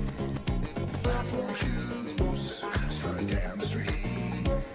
It's gonna get hot in here. I hope you can handle the heat. Over the years, you watched us grow, and as we've done, so has the Myers Family Insurance team. Thanks to all of you who have trusted our families to help you with your Medicare needs. Myers Family Insurance looks forward to helping you now for years to come. So call our family today and remind them how cute we are. Myers Family Insurance continues to be the area's resource for all your Medicare and retirement needs. Call today, 330-286-3044. It's a Wednesday edition of Running Point on ysnlive.com. I guess we have breaking news. Here we go. Yeah. We've been anticipating this for a while because DJ Yoakley and Quinn Puskar have been chomping at the bit to see who's better in a 40-yard dash for the last month and a half or so, and it's happening. Friday, 11 o'clock a.m. We're going to find out who's got who, and we'll have the results on Running Point. So we're going to have a sundial out for both of them? Yeah. Okay. Just making sure of that. Oxygen will be provided as soon as the 40 yards are up. Ambulances will be on call. Ambulance will be on call. Yeah, something of that nature. Okay, yeah, sure. And we'll gladly announce the winner on this, and maybe we'll dub in a little play-by-play in the final 20 yards. We'll do that. Where's Dave Johnson when you need him? And down the stretch they come. Yoakley's in front. Now it's Quinn. Now it's Yoakley. It's a photo finish. Yoakley by a length and a half. Oh, Lordy. Yeah, we're obviously bored here with no sports, so we'll have a 40-yard dash between those two, and we'll have the results on Friday. That should be fun. That should be a good time. Coming up in about a half an hour, we're going to talk National Hockey League with our hockey guru, Tom Callahan, a 24-team playoff. How does that work? We'll get a little bit of information with Tom Callahan. I like the idea that Tony had last week when we started bouncing off ideas of what Major League Baseball can do once they get this up and running. And I just look, I am not going to sit back and say that they're going to that all of this is dead and buried. It's not. They're going to get this up and running. I fully believe they are going to get this up and running. I don't believe that baseball is going to be a no-show in 2020. I believe you're going to get an 82 game schedule. The owners and the players are going to work this out, and I don't think everyone's going to be happy about it, but they are going to work it out, because if they don't, I think that they take a monumental hit, and I understand. I would hope that the players and the owners both understand that they cannot afford a monumental hit. So if and when they do decide to get this thing going, I kind of like the idea of playing some games in minor league ballparks where, especially if the fans are allowed to attend, hey, $30, sell a ticket, let 3,000 or 4,000 people come into the stadium to watch a game at $30 a head. Why not? Especially since there's probably not going to be a minor league season there's no minor league baseball this year. There's going to be. I mean, it's going to be played. It's just not. It's going to be played in Arizona or whatever. Whatever. They're not going to be minor league baseball in those minor league stadiums. So if you're letting 10,000 into the MLB stadium, then go ahead and let 2 or 3,000 into a minor league facility. Why not? I love it. I think every major league team has someone that's relatively close to them in their minor league system. Absolutely. And, again, I mean, the Indians are blessed in that Akron is less than an hour away. The East Lake is less than an hour away. The Mahoning Valley is about an hour and a half away. Columbus is 2 and change. That's not bad. That's not too shabby at all. And again, I think it would be a tremendous PR for Major League Baseball to do something of that regard. I really do. You see me this time? He didn't sneak up on me this time. DJ did not sneak up on our boy Anthony. That was viral. DJ wearing a Latonia Bears shirt. There it goes. Interesting. You represent Hawaii. I represent Latonia. Both just warm climate places that are beautiful this time of year. Yeah, sure. We have some breaking news on YSN for those of you who are used to watching the Power Hour. Quinn and I, now this is, about a month in the making here? Yeah, because one of our first Power Hours, it was brought down. So. Quinn Pushkar challenged me to a 40-yard dash. Oh, Lordy. Friday. Yeah. This Friday, it goes down. I want to. I just want to clarify a couple of things. Oxygen will be available at the end of the 40-yard dash. Oh, I'm an athlete. Okay. Ambulance is going to be on call. Where exactly are we running down the street, and do we have to close the street? No. This isn't like our wiffle ball contest. We're gonna run at. Well, you're not going to need to close the street on wiffle ball because everything's going to be hit in the air. We're gonna run. And it's a wiffle ball, for God's sake. You are not gonna. First off, there's no way you make that. None. Like I've talked to experts. I'm not saying that I'm not saying that I'm gonna hit it. I'm just saying I'm gonna hit everything in the air. So cars are not gonna be really in I'll double danger. down on the bet. I'll double down that you hit the majority of your whiffles on the ground. Oh, stop that. Especially if Steve-O's pitching. Well, I don't want to. If you're throwing BP, your job is to throw a pitch where a guy can drill the ball. That's what BP's about. Yeah, right. I mean, he's under honest instruction to throw the ball wherever you want it. Yeah. But we'll get to that. Yeah. But the bigger thing is on Friday. You're running a 40. We're running a 40-yard dash. All right. I was challenged, and I just want to make it. We have the cleats that I'll be running in, and Quinn's out there. I brought these cleats in, and he nearly urinated himself. I mean, these are intimidating by themselves. I mean, the faders from black to gold, Steelers looking. Okay. And they're blazing speed. So he doesn't realize how serious. Like when somebody challenges me, I take it very serious. Where are we running this? Not we. Where are you running Parts this? unknown. Okay. You'll be able to figure out when it's done, but we don't want to cause a mob scene of people trying to watch right. us run the 40-yard dash. Is there an over/under on a number that we should be focusing in on? No, I mean it's if you look back at the Deion Sanders running the 40 in his prime, that's pretty much what you can expect from two stellar, well-maintained athletes in their mid-30s. Wait, Quentin's in his mid-20s. I'm thinking, but he's built like a he's built like a mid-40s. I'm thinking 5 seconds is gonna probably be a hard. I'm shooting thing for to 5-1. break. I'm shooting for 5-1. 5-1 would be good. I'm shooting 5-1. 5-1 would be outstanding. That is just unbelievable men's slow pitch softball speed right there. 5-1. Yeah. That is like you're making singles into doubles, no problem. Yeah, absolutely. If you're 5-1 running up the first base line at running at 5-1 40-yard dash speed, you can beat out a couple of infield hits. Oh, absolutely, and I have, and There that's you what he go. doesn't understand. Like, There you go. I took this year to retire from men's softball so I could focus on the business. Okay. But I mean, I can come back at any time. It's like MJ, right? I retired in my prime, and I'm ready to come back. Maybe I want to play basketball. Maybe I'll flip it on for everybody else. Maybe I'll play basketball. We're number. Well, he was 23. He went 23 to 45. So I'll go like 57. Okay. Like Heinz. They can call me Yeah. Heinz. All right. Because that's pretty much all I eat is ketchup. So, on everything. Lay down the rules. Are you guys just doing one heat? Or are you just doing 3 heats and taking your best run? No. It's one heat. It's One straight heat. up. It's show for, up and for best- pink slips. Yeah, it's Great. It's I love it. Because I mean, Quinn gets out of breath by the time he goes from his car in the parking lot to his desk, which is 7 feet away. So he thinks he can beat me in a 40-yard dash. I don't want to see any of this bullshit. 30 yards down the field, you are nowhere near going to win this Pull a thing. hammy? And then you pull up with a hammy and do an Academy Award-winning performance. I want to see any of that. Listen, I've been training. He hasn't. That's all Okay. I'm gonna say. Like, yeah, there you go. I'm prepping. Like he's out there slugging Mountain Dews and getting ready for a 10,000 calorie challenge, and I'm preparing to show how slow he is. Okay, there you go. And I will have representation. I'll be sponsored. So Wow.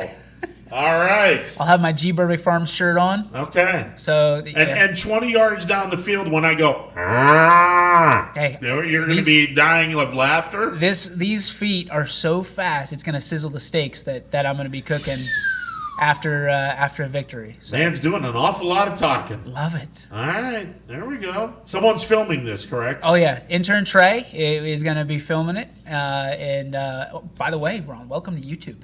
You're on YouTube right now. I appreciate it. Hello, YouTube. Hello, How YouTube. are you? Yeah.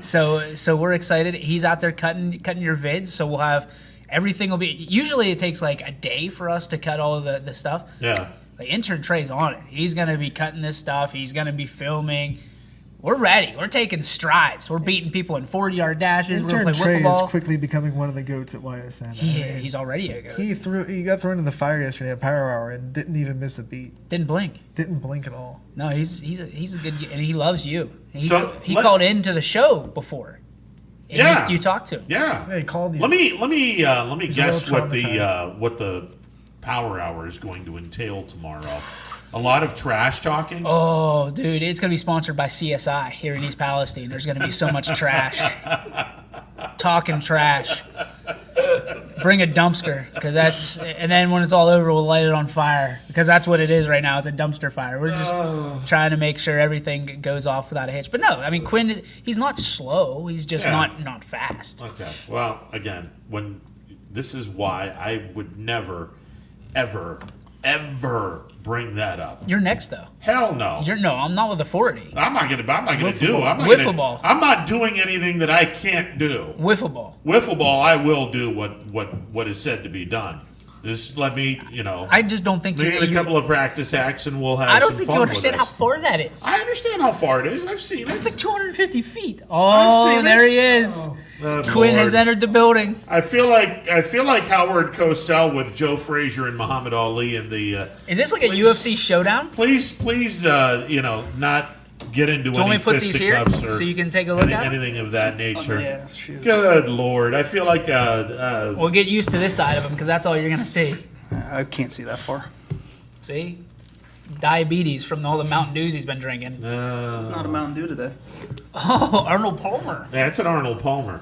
That's an upgrade there. See, he's getting ready too. Hi, Ron. Nice to see How you you doing, today. sir? I'm great. How are you? I'm doing wonderful. I'm He's doing the only, wonderful. He's the only person I know that bodies actually reject water because it's so used to Mountain Dew. Hey, you know, it took me a while to. I'm proud of you. To You get both back are in doing here. this, but I'm I'm doing this. Yeah, ask me how my golf game is. Well, I read about that yesterday. Rough?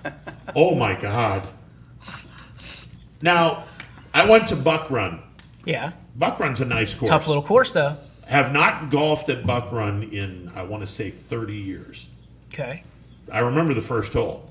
First hole is a vivid picturesque That's first never a hole. good thing. You are, for those that have never golfed on Buck Run, you are Where is way Buck Run? up here. Where is Buck Run? Buck Run is just outside of Salem. Okay. You are way up here, and the greens are down here. It's a par 3, buck 80, buck 65, depends on which ones you're playing. We played the middle ones because I was golfing with a bunch of old people. So we played the middle ones, and they're old. I'm looking at this and I'm like, okay, this shouldn't be that difficult. Now, mind you, I haven't golfed in a year and a half, so. This shouldn't be very difficult. Bullshit, it wasn't difficult. I hit the shot, and they're like, well, you're allowed to have a mulligan. I'm like, no. Judging on what I just did here, That was hole one? I'm going to need that mulligan at some point in time. Oh, no. I hit the ball relatively well, but nowhere near the green. And so started the process of, okay, hit what I thought would be hard enough to go to the green, nowhere near it. So hit it, goes over the green. Had no touch whatsoever. You're like this far away from the green, so you're thinking, okay, just hit the ball a little bit over the green on the other side. I'm like, so you're just chasing. Oh, I was left, right, the whole 9 yards. After the round was over, I'm gonna have to play this game a lot more to get back or to start to have a better feel for the game. Well, with our new partnership with the Mill Creek Metro Parks, Absolutely, you might be able to. Now the problem with me and Mill Creek, I don't hit anything straight, so a lot of golf balls will go into the woods at Mill Creek. I have to hit the ball straight. Well, you know what you should do in order to succeed. We should have it so you sign every golf ball. So that way, when people get it, it's an autographed Ron Potesta golf ball, Which isn't worth from Running anything. Point. Yeah, that there will get you you some go. Running Point golf balls. Oh God! Actually, we actually do have some YSN golf balls. I'll give you some YSN golf balls. Lord knows they would probably be gone in one setting. Well, that's free so. promotion though. It's like Yeah, billboards, I right? So if you don't hit it straight, just aim it all the way to the left, and then you don't hit the fairway. Doesn't work Oh, it doesn't work that way. I wish it was that easy. Here's the I'm thing. right with Ron. It doesn't work that Here's way. the thing. So if it's straight, as I'm writing down, I'm tilted to the left because I hit the ball to the right. So if I'm tilted to the left, I'm thinking, okay, it's going to curve around and wind up straight. Oh no. I tilt to the left, go straight to the left. I'm like, how the hell does this happen? If I line up straight, it goes way to the right. If I line up left of straight, it goes all the way to the left. I'm like, I can't win here. I have figured my golf swing out, and it's not pretty because most golfers, they golf like this, right? Yeah. I golf like Jose Bautista style, or who's the I'm trying to remember. He was a Blue Jay, completely open stance towards the pitcher. Yeah. And then he stepped in. Yeah. Well, I golf literally like this, and I go straight. Somehow it goes straight with as much power. So you got an inside-out swing. It's bad. It's a baseball swing. Yeah, right? it's a an baseball inside-out swing. swing. Yeah, it's a baseball swing. But Yeah. I figured it out to where I can control it. I still hit it this way, but it ends up perfectly where I need it to go. I wish I could hit a ball straight. I can't do it. And the fairway could be the size of Latonia width-wise, and I would find a way to screw it up. It's horrible, absolutely horrible. And then the one guy looked at me and he says, well, how often do you golf? I said, I haven't picked these up in about a year and a half. He goes, well, duh. He says, that's why you suck at this game right now. I'm like, oh, there you go. Unreal. You know, so at least I beat my dad, and that's all that matters. I think that's all. I should be proud to beating an 80-plus-year-old person. He on was the good golf with this course. story until about 10 seconds ago, and Yeah. he's like, ha ha ha, wait a minute. Yeah, exactly. Yeah, that's that. Maybe we should have a YSN golf outing. Little YSN get together. Have see who's the worst of the worst. Me and Ron have to ride together because our balls are going the same way. Oh my God. We're right up that right side. Yeah, that's not good. Not good.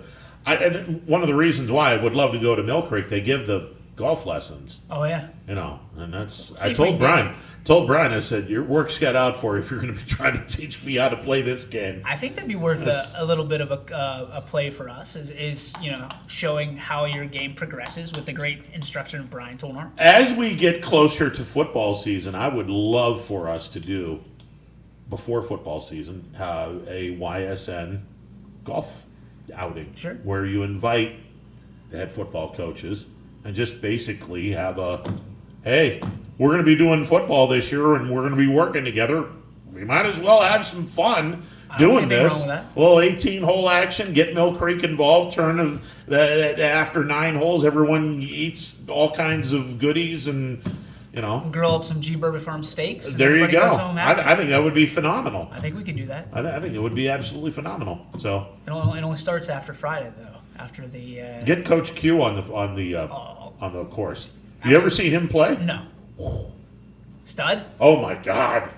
He hits the ball like no one's business. Anything he does, though, it's like magic. People don't give him enough credit. Like, he was a hell of a baseball player. Yes, he was. And people, they know him for football around here, but you talk to him, he was a baseball guy first. Mariners were very interested in him at one point in time. Exciting. Yeah. And for his size, you know what I mean? He's not a big guy. No. And that was probably what he'll look at and say, I maxed out every inch and every ounce of my potential. Yeah. No, I've golfed with him on a number of occasions, and he can hit the ball high, far, and straight. Yep. Pretty solid. He's a good guy. I like Paulie. Yeah, pretty solid. I'd like to see Julio on the golf course too.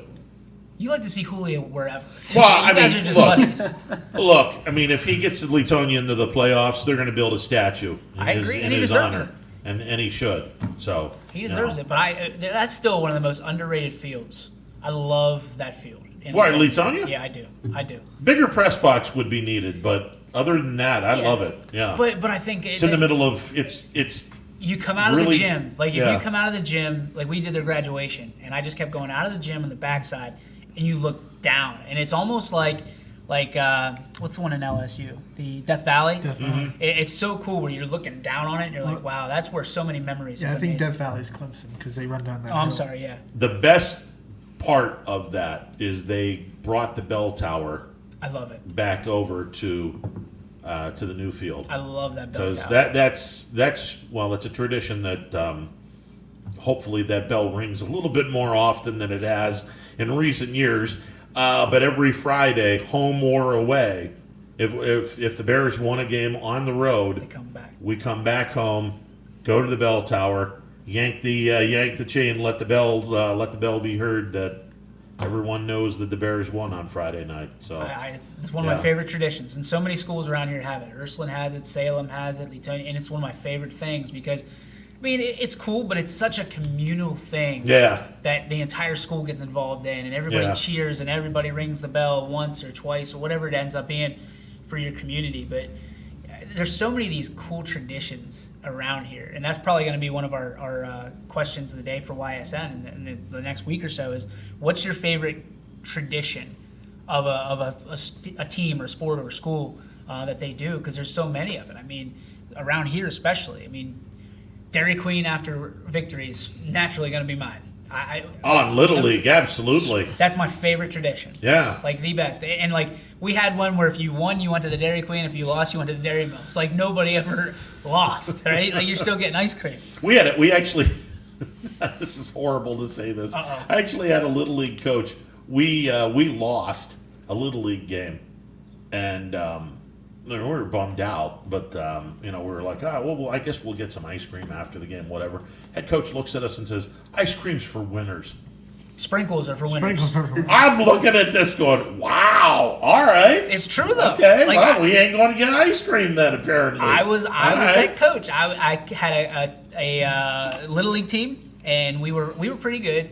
And I hate to be that guy that says, "Oh yeah, we're so good." I mean, you're dealing with 12-year-olds. Yeah, exactly. But the reality, I mean, for us, it was okay. You're only going to get ice cream if you win. That's it.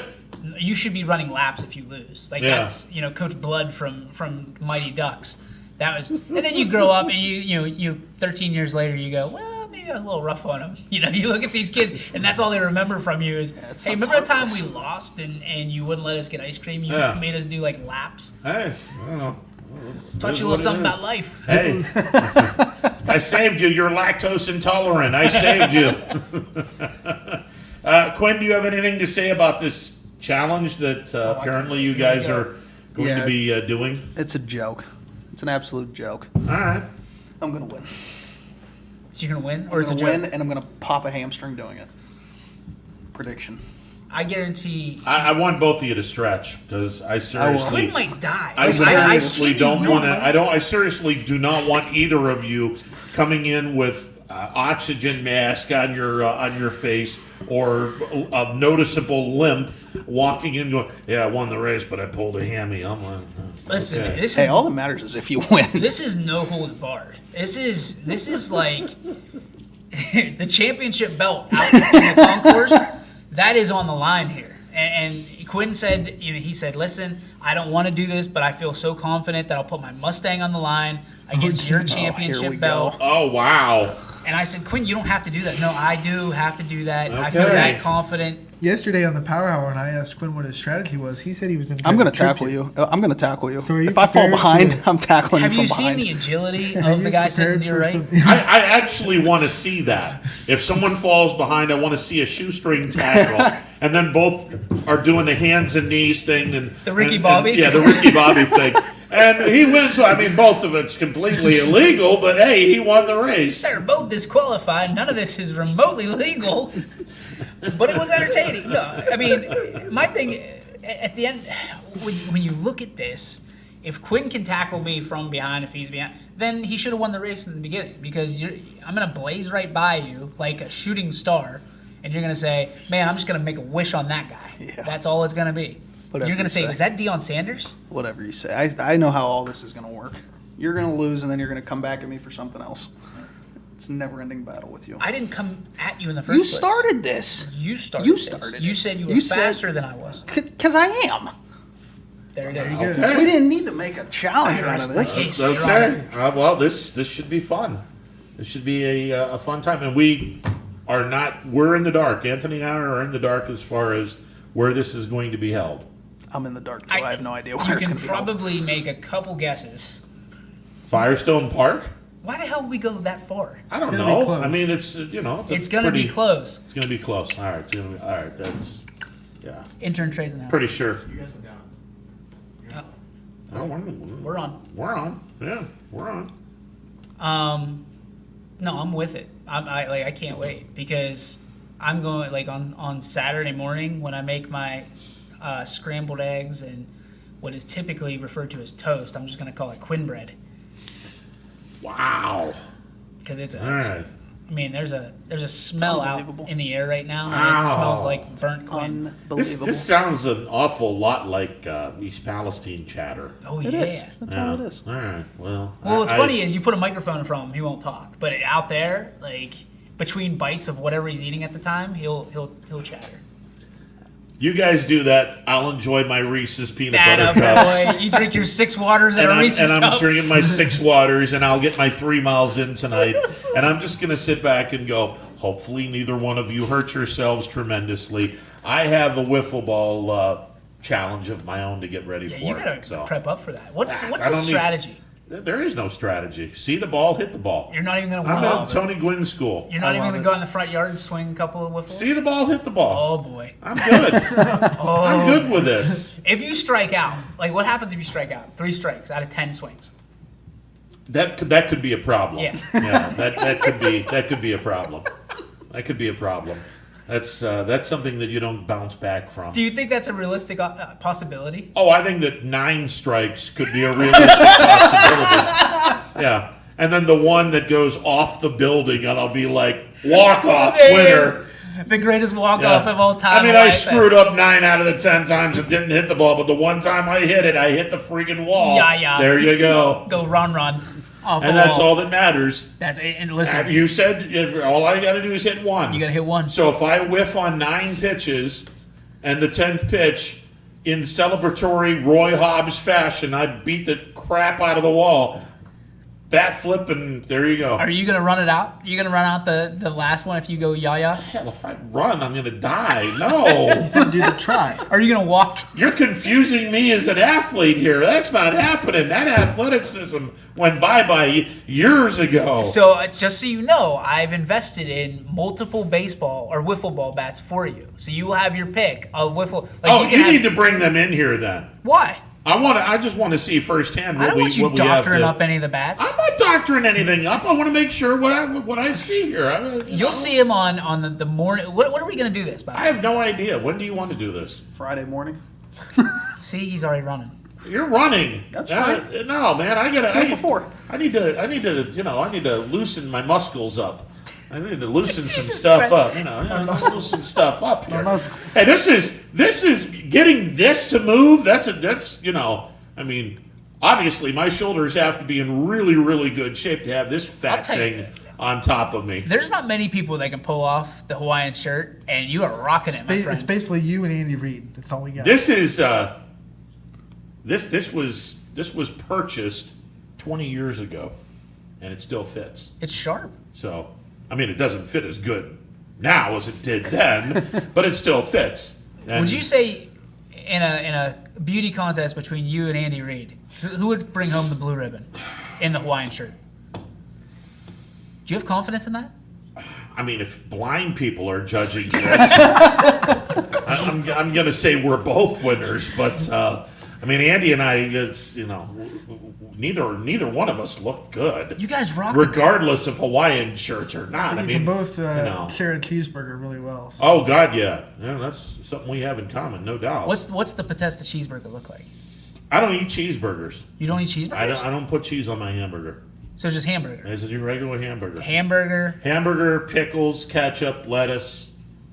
Are you a mayo guy? Throw a little bacon on there on occasion. Okay. Toasted bun? Cardiologist may not like that. Whatever. Toasted bun, absolutely. Got to have that. And what's your favorite side dish to that? I mean, French fries, naturally, like if you're fast food, but like macaroni salad's pretty solid. There it is. Macaroni salad's pretty solid. That I'll throw down that. You guys were kicking around picnics earlier. It sounded like corn on the cob is good. Throw a little corn on the cob action. You gotta have if I'm gonna have my choice between hamburgers and hot dogs, yes. One of each. Yes. One of each. Absolutely. That's a yes. That's a yes. You got to. My father-in-law always asked me, burger or dog? I said yes. Yeah, absolutely. That's how it goes. I mean, the only time I ever get to eat those are typically either at Scene Park, which I'm really excited for, getting the chicken wrap. That's the first thing. But you get the hamburger or cheeseburger in my case, and you get a hot dog. And like off the grill, Memorial Day was fantastic. Oh yeah. Fantastic. Yeah. Can't wait till 4th of July. Like that's my thing, is I could do this any night that I wanted to if I just do it. Yeah. But it just tastes so much better on holiday, does it not? Yeah, absolutely it does. Yeah. Like And then I had watermelon last night for the first time this. Now what are is you? It? Is it now summer or? It's not officially summer I yet. mean, it's the first thing of watermelon. This was the first Good to May. go. This is the first May since 1942 where we've had recorded snow and a day where it was above 90 degrees. Yeah, welcome to Ohio. So let me. It's the only state I know where we use the furnace and air conditioner in one day. It's incredible. Yeah, in this place, it's either a ice box or a complete scorching, like you're sitting on the devil's tail. Your wife loves how the stuff that I do on YouTube, and she got a kick out of me walking in snow on May the 12th, snow sticking to my hooded sweatshirt. And I'm saying a few choice words about Mother Nature mid-May, snowing like crazy in Youngstown. Yeah. I'm surprised that Zuckerberg hasn't talked to you about the community standards yet, with all the choice words that you have on Facebook. You let them fly. You're just like the Robin Hood of swear words on Facebook. He understands the anger that I have. He doesn't want to mess with me. He understands the anger I have. You have pent up aggression. No. But you're smiling all the time. I love it. That's smile, pent up aggression. You know, So here's my last question I have for you about the picnic style. all right. I was probably 2 years ago. I was introduced to salt on fruit. Are you aware of this? This Salt is like a on thing? watermelons. Yes. I have had that. Good? Not bad. I love it. Not I'm bad. obsessed Now, with it. high blood pressure, so I okay. can't do that Don't they as make much like as I. fake salt like they do fake sugars? Yeah, it's no. Not good. I'm not doing no. It's, I don't do the fake sugar thing. I just can't. They've kind of perfected that better than the fake salt. What's it called? What, the The fake salt is Splenda, just, right? Splenda. Yeah, that's what Splenda is the fake sugar. They've kind of not perfected. They've kind of done a pretty good job with that. But salt, you can't fake salt. That's you can't do that. Can't fake that. So you're okay with it? Not you can't have it. Oh, I've had it before. It's good. Yeah, I love Yeah, it. it's really really good. My friend said that you can have it on any kind of melon. He Yeah, said absolutely. it increases the taste. Absolutely, it does. I wonder if you can put in, and this might be a question that somebody out there knows. Can you put them on berries? Is it the same? I mean, I know it increases the flavor, but I also know people put salt on. I can't imagine salt on blueberries. That wouldn't taste very I like good. frozen blueberries. Yeah, the I frozen like ones are good. My favorite. Because I put frozen blueberries on my oatmeal. Yep. And then by the time it's, Frozen strawberries, I'm not really a fan of. No. Not really a fan of. No. I like fresh strawberries and strawberry pretzel salad, as they call it around these parts. Strawberry pretzel Yeah, salad. it's like red Jello, strawberry Alright. Jello, Okay. and then it's strawberries in it, Alright. and then there's like cream cheese whipped topping middle, and then pretzel with like brown sugar, I think, and some other stuff on the bottom. Wow. I'll have the missus make it. You will be I mean, I might have to. It's my birthday I cake. might It's have that to cake. eat most of that. Yep, I'll have her make two. Yeah. Ron's, everybody else's. Yeah, I might have to eat most of that. That sounds really good. It's amazing. It's Yeah. it's my favorite thing. My mom made it whenever I was a kid, and now my wife makes it, and I hope my mom's not listening. She makes it a little better. It's one of those things. Oh boy! Yep, Wow! she knows. Wow! My mom will always have the championship when it comes to making wings because she's got the Sue sauce, as she calls it. She refers right. to it. But my wife has perfected the Jello pretzel salad. I don't want to be in your shoes if you go up next to your mom if she heard this. She knows she got it. She's got the wing championship. She's okay all with right. that. I'm just She's all right with the silver and the Jello. Listen, I know that you're competitive, and I know that competitiveness had to come from someone. And if it came from your mom, oh boy, you're gonna get in a lot of trouble. Let me ask you this: who loses if she tries to perfect my wife's perfect Jello pretzel salad? Because who's going to eat the championship? Well, no one's gonna lose. I won't. But to sit back and say it's second rate, I mean, If we could, second place, not second rate. Like this isn't a third world country. Second place, second rate. It's the same thing. It's Jello pretzel salad. It's second place, second rate. It's basically the same thing. No. Said, sorry, Mom. You're now taking a back seat to my wife's pretzel contraption. Jello pretzel salad. Yeah. If wait till you have it, it'll change your life. I'm telling you. Like you will never. It's hard to eat just Jello ever again. Like even Jello with fruit. See, in I'm it. not a fan of just Jello. So. With Jello with fruit in it? Not really. I'm gonna see you have my attention with the pretzel stuff. Oh, so you like that intrigues you, or is it the cream stuff in the middle? Well, that has my attention too. But See, I tell everybody like I like the cream. Like if it was just the Jello and the cream, I'm good. Yeah. Like, my wife's made it with graham cracker on the bottom. It's good. It's graham super cracker sweet. crust is It's sweet, but very solid. It's the pretzels that's the salty and the sweet. Yeah. That mixes it. I mean, we've turned this into a cooking show. I know. My mom mixes yogurt, Jello, and whipped cream, and lets it sit on a graham cracker pie crust. That's really good. See, key lime pie for me is the ultimate summer. Well, somebody really messed dish. up my head when they started injecting Jello into cake. Have you ever had that? Yeah. I'm a big fan. Yeah, that's that's moist Jello. Yeah, Woo! that's yeah. All right, yeah. As long as there's whipped cream involved. Oh, I'm still on top. You have to, yeah. On top. But no, key lime pie with a nice whipped cream top, graham cracker crust, key lime in the middle. Holy crap, is it good? What's the? When I lived in South Florida, that's what the dessert was. Well, isn't it from? Yeah, it's from South. It's a Florida That's thing. what I thought. Oh my God, is it good? Yeah. What's the other? They have the lemon pie, lemon meringue pie. Lemon meringue is all right. Yeah, Yeah. I like banana cream pie. It's that's yeah. or strawberry pie. See, now I'm very spoiled in this that my mother makes, without any question, the best apple pie I have ever had in my life. What kind? She makes a Dutch apple. Okay. Where you have your apple pie and then she has this sprinkly stuff. Yep. Holy but jeebers, is this, when the pie dough is absolutely incredible to begin with, because it's a different contraption pie dough than most people make. Hers involves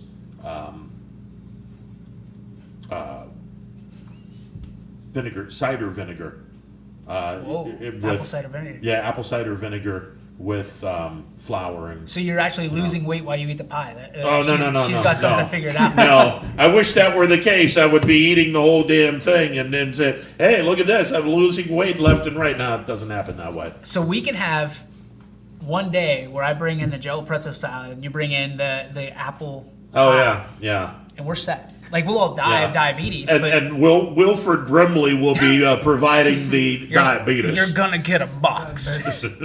Get the box of diabetes. Yeah, that's great. Not good good. Stuff. Not good. Stuff. We'll get Gary Leininger in here to get us some ice cream to top it all off, and from the Lisbon Dairy Queen. Oh man, he treats us well out there. Lisbon Dairy Queen. Make sure you stop by. I think banana splits are the deal of the day. So how much are they? $3. Oh, yeah. Oh, that's where you go. It's not on my way home, but it's going to be today. Tell them YSN sent you. It's right by the Career and Technical Center. It's phenomenal. And he treats everybody so well, and the girls out there work so hard. So make sure you tip your ice cream servers.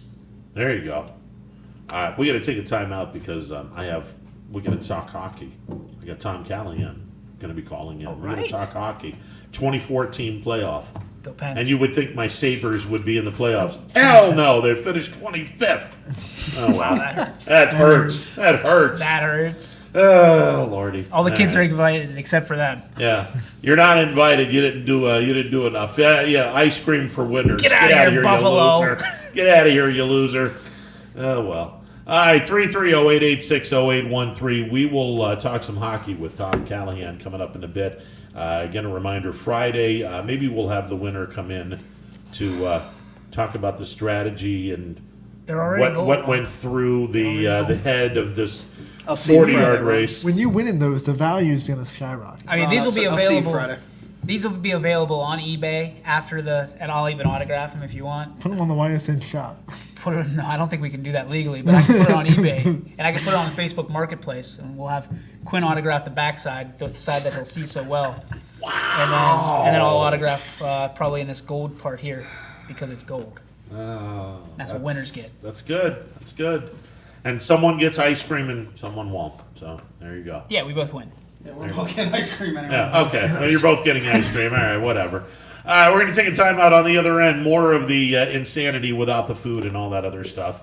Tom Callahan will be calling in. We're going to talk some pucks with Mr. Callahan. That's all coming up in a bit. It is a Wednesday edition of Running Point on ysnlive.com. Hey, my Ohio friends, it's Mike Ditka, and I know great talent and heart when I see it. I can tell you from firsthand experience, there are average real estate agents, then there are true champions. Kelly Warren is one of those champions, and you have her right there in your own backyard. Kelly outmarkets and outsells every agent in the Mahoning Valley. If Kelly can't sell your home at a price and deadline you agree to, Kelly will buy it. Get your home sold. Call Kelly Warren today at 717-2689 or go online to kellysoda.com and start packing. You can feel it. Baird Brothers' traditional craftsmanship. You can see it. Baird Brothers' timeless style. And you can afford it. And find everything at BairdBrothers.com. Baird Brothers Fine Hardwoods is real hardwood, yet beautifully affordable. Floors, moldings, interior doors, bar rails, and stair parts. All within your means and without a care. Start at BairdBrothers.com. You have made it. Your home.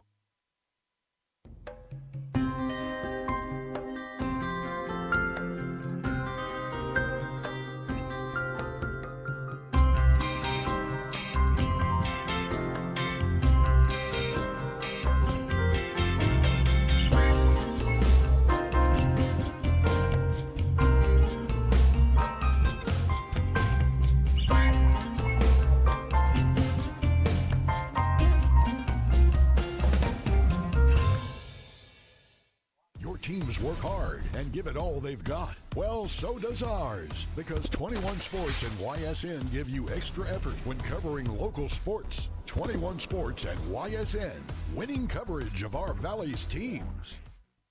It's a Wednesday edition of Running Point on ysnlive.com. Ron Potesta with you alongside Anthony Hartwig. Now that the cooking segment of our show is said and done, let's go to the phone lines and talk some hockey with our hockey guru, Tom Callahan, who joins us on the YSN hotline. What's going on, brother? You know what, Ron? I'm probably a little more excited today than I was in previous days because it kind of looks like we might be getting the ball rolling, at least in the hockey world, a little bit here. Or at least we have an idea of how we could do it. Yeah, let's talk a little bit about this. We have been speculating from the get-go.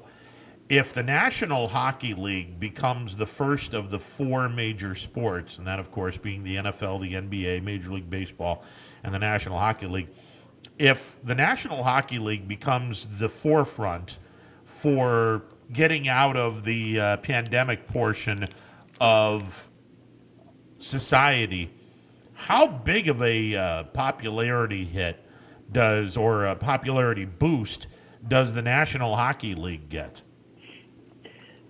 Honestly, I think for the league, number one, the hardcore fans are itching for it to come back, and they can't wait. Justifiably so. I think all fans could say that. But if they're the first ones out of the gate, the people like me who have been watching Korean baseball and Bundesliga soccer and anything else, which, by the way, I'll still watch Bundesliga soccer, but, I'm ready for something domestic. NASCAR, I've been watching a bit of NASCAR. Okay. Golf is coming back. Okay. But that's not really, I think, what, you and I as fans are looking for. We want live team-based competition sports. And so if the NHL comes back first, which, let's be honest, baseball looks like it's going to shoot itself in the foot, and basketball has been surprisingly quiet. I honestly believe basketball doesn't have as much of a burning desire to return as the NHL does. I think it'll really help them out because people will come and check out the game. And you know what? I'm not saying everybody will fall in love with it, but some people will, and that'll be great. Let's talk a little bit about this 24-team playoff concept that the National Hockey League has. And by the way, on a personal note, I didn't think anyone could be on the low-end bar of Commissioner Gary Bettman. Major League Baseball said, "Hold my beer," as we introduce Rob Manfred, who has now become the absolute dumbest commissioner of the four. But I'll give Gary Bettman a lot of credit. This 24-team playoff concept that the NHL has right now is sheer genius. And Ron, this is the best possible, and I love your description of Major League Baseball and Rob Manfred, by the way. But this is the best possible make most people happy. Look, because of the way things worked out here, be happy, right? There's no complete season. 7 teams still get left out. This is about the best you could say for teams in contention, how we can settle this and figure this out a little bit. This is make most of the people happy. I think it's actually pretty brilliant the way the NHL's done it too, because now, Ron, as you well know, and it's not a leap for any sports fan to realize, more teams means more markets, means more TV ratings. In this case, means a lot more money because it's your only option for watching the game. So even if your, let's say, Montreal is involved for a best-of-5 series, and they may not win, but you are into it for that 2-week stretch or that week-and-a-half stretch, plus your training camp and everything, now all of a sudden there's the ability to have more money coming in. That's a big reason to do it that way. The other reason to do it that way is because it gives far more fans a reason to pay attention. If you're a fan of the Buffalo Sabres, you may just kind of say, well, they're out of it, and I don't really feel like watching much of this, or you may be depressed about the way the season went. That's understandable. But instead of 16, now we've got 24. That's 8 more markets where people are going to be invested because they have a chance.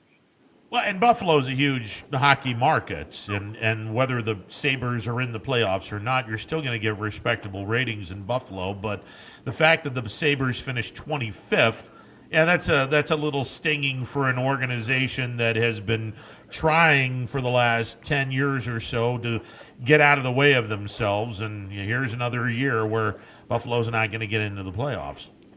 Ron, it stinks for the Sabres and their fans that it's the 9th straight year they're missing the playoffs, and they are only the 5th team ever to do that. That's kind of a big deal, and not in a good way. The ownership reign since the Pagulas have taken over has been pretty abysmal. They really don't have a track record of success. I know the Bills are trending upward, but the Sabres are trending the exact opposite way. They're just like it's a dumpster fire there right now, and that stinks for the fans because there was so much hope and so much optimism. But here's the thing for fans of any market like that, especially you look at Detroit, Ottawa, any of these teams, Anaheim, Los Angeles, there's now going to be an extended off season. Depending on how the draft works out, you hope the draft works well, but now you have a chance maybe to really hopefully do some rebuilding and figure these things out. What I worry about, Ron, is, so I'll pick on Anaheim. Now that it's a bad hockey market, the fans love the Ducks. They just don't love the sport, if you follow my meaning. So what is that to do? What effect will that have on a market like Anaheim, where now they're facing potentially 9 or 10 of no activity off the ice? That's the part that concerns me. You have to find a way to involve those fans in what you're about to do. Next season, if depending on how far along the playoffs go, I've heard whispers that they may not start the National Hockey League season until December. Does that story have some legs to it, Tom? I think it does. I think so. Ron, I kind of just based loosely on the press conference that the commissioner had the other day. Gary Bettman said they wanted to start training camps by mid-July, and I believe that could be a best-case scenario. But let's say that is exactly our best-case scenario. So training camp in the middle of July, we're talking probably 2 to 3 weeks of training camp, and then we're talking another 2 weeks to play that initial round, which is the top 4 in each conference play round robin, and then best of 5 between the remaining teams to figure out our playoff pool. Okay, so now we're at 5 weeks. So now this puts us from the middle of July towards the end of August. Now you're going to start your Stanley Cup playoffs, which is traditionally 2 months. So let's say September, October. You finish at the end of October, there needs to be a break in there because you need a draft, you need free agency, you need to be able to somehow then, work the machinations of off-season. Guys need a rest, especially the guys who go all the way to the Cup final. It wouldn't be fair to turn around 2 weeks later and say, hey, we're just going to resume the season. This is something that really could push the season back. If you're going to give a 2-month break, it's November, December. Now you're starting in January.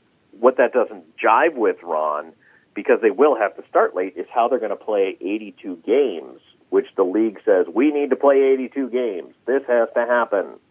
How are you going to reconcile that with starting in January? I don't have an answer to that. I don't think there is an answer to that, because then you push the next season back and the next summer back, and you're handing out the Stanley Cup at the end of July. It just doesn't make sense to me to do it that way. So we'll see is the answer, but it's very realistic that they are for the new year. Me and Ron talked about it earlier on the show. Are there any new developments on the logistics of the Canadian teams and where these playoff games are going to be played and where they're going to keep them? So one of the things that was a bit of has said it's going to be a 2-week waiting period of quarantine, which understandable. I mean, that's the incubation period for someone coming into Canada. That is a major hurdle that remains. My feeling is the best possible solution is to base both of these conferences in the United States. And that kind of stinks for Canadian fans as far as being in the locality, but in reality it doesn't matter because no one's coming into the building. There's no fans. So what you will do is you will bring these athletes over, and you will put them in the 2 host cities, which haven't been determined. And it's going to be 3 to 4 weeks, according to Commissioner Bettman, before they announce which cities. But I'll just pick one of the front runners that I think is ideal. Let's say Columbus and Minneapolis, St. Paul. So you end up with one hosting the Eastern Conference, one hosting the Western Conference, and all the teams involved go to those cities. And they will clump together there and play through their games while isolated in their hotel rooms and being tested every day. That way you kill the need for international travel. And by doing so, you couldn't wait 2 weeks for a playoff series to begin or resume. You need to have both those cities in the same country. Now, they could both be in Canada. You could pick Toronto and Vancouver or Edmonton or whatever.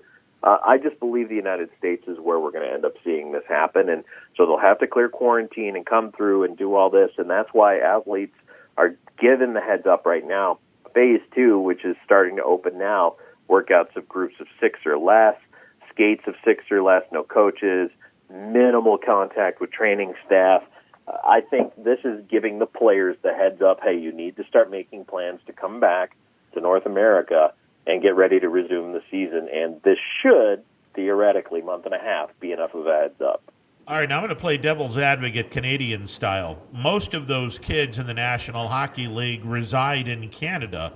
So wouldn't it make more sense, being that they're already in Canada, you wouldn't have to do a 2-week quarantine because they're all in Canada anyway. So why not have it in Canada? And for those that are coming into Canada and you have to quarantine for 2 weeks, announce it 2 weeks prior to the start of training camp. So in other words, if training camp starts, let's say July the 1st, June the 15th, everyone has to be in Canada. So you're quarantined for that 2 weeks, and you're not going to miss any training camp because training camp starts on July the 1st. You know what I mean? And Ron, I support the hypothesis from the standpoint of, hey, it's just easier to go to Canada if you sit through your 2-week quarantine period. You feel like Canada might give hockey a few more breaks if they need it along the way. Facilities-wise, Toronto makes sense, Edmonton makes sense, Vancouver makes sense. All these places make sense. Their ability to host and to, make these things happen. But the NHL headquarters are in the U.S. They're in New York City. And the NHL, when they talk about discussing things with government officials, they are talking about discussing them with United States government officials. I think that more than anything else tips your hand if you're the NHL. They are probably going to do this in the United States because they're working with the U.S. government to make it happen. Well, my vote's for Buffalo then, especially if the crowd is allowed to attend. Let's say that COVID becomes where people are now allowed to attend. Like in Major League Baseball, there might be talk of putting 10,000 people in a 40,000 seat stadium. Maybe with a 20,000 seat arena, you can have 4,000 or 5,000 people come to watch a hockey playoff game. Why not having in a border city like Buffalo, where you're a stone throw away from Canada? And that's if fans are allowed in, that makes sense. Or Detroit would be another one I think you would want to bring up, or any of those cities that are a very close drive for those fans. But two things you do need to consider, and not that this is a concern of Buffalo, but a reason why people may be saying, why not New York City? It's obvious. New York City, the cases are through the roof, even though they're not the hotspot they once were. There are just certain places you don't want to go because of the higher risks. That's understandable. The flip side of that, Ron, is as you say, if you are going to allow fans, I thought it was interesting. Ted Leonsis kind of did some math on this, and this is why I think you won't allow fans. So even if you did social distancing, 6 feet apart, whatever, with the seats, and let's say in a 20,000-seat arena that allowed you to have 5,000 fans, he outlined waiting to get in, not even worrying about how they're going to get out of there, but waiting to get in, 880 people in a line space 6 feet apart. The line stretches over a mile long. Where are those people going to wait? Where are they going to stand? How are you going to get them all safely into the building? And are you going to be doing testing and temperature checking on them as well? I just don't think it's worth it if you're going to play to have fans anywhere near the building. I also think the NHL is already looking at unique camera angles and different ways of game presentation that they'll be able to utilize an empty arena. So I think at this point the conversation of fans being allowed in the building is moot until next season. All right, let's get to the game in general.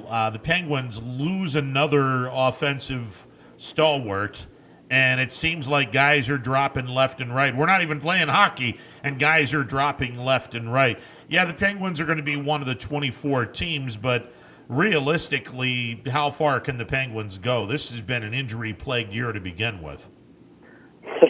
You know, Ron, I feel so bad for the Penguins, and it's not their fault, but holy cow, like all we have talked about this entire season when you and I have talked hockey and the Penguins is who's hurt now.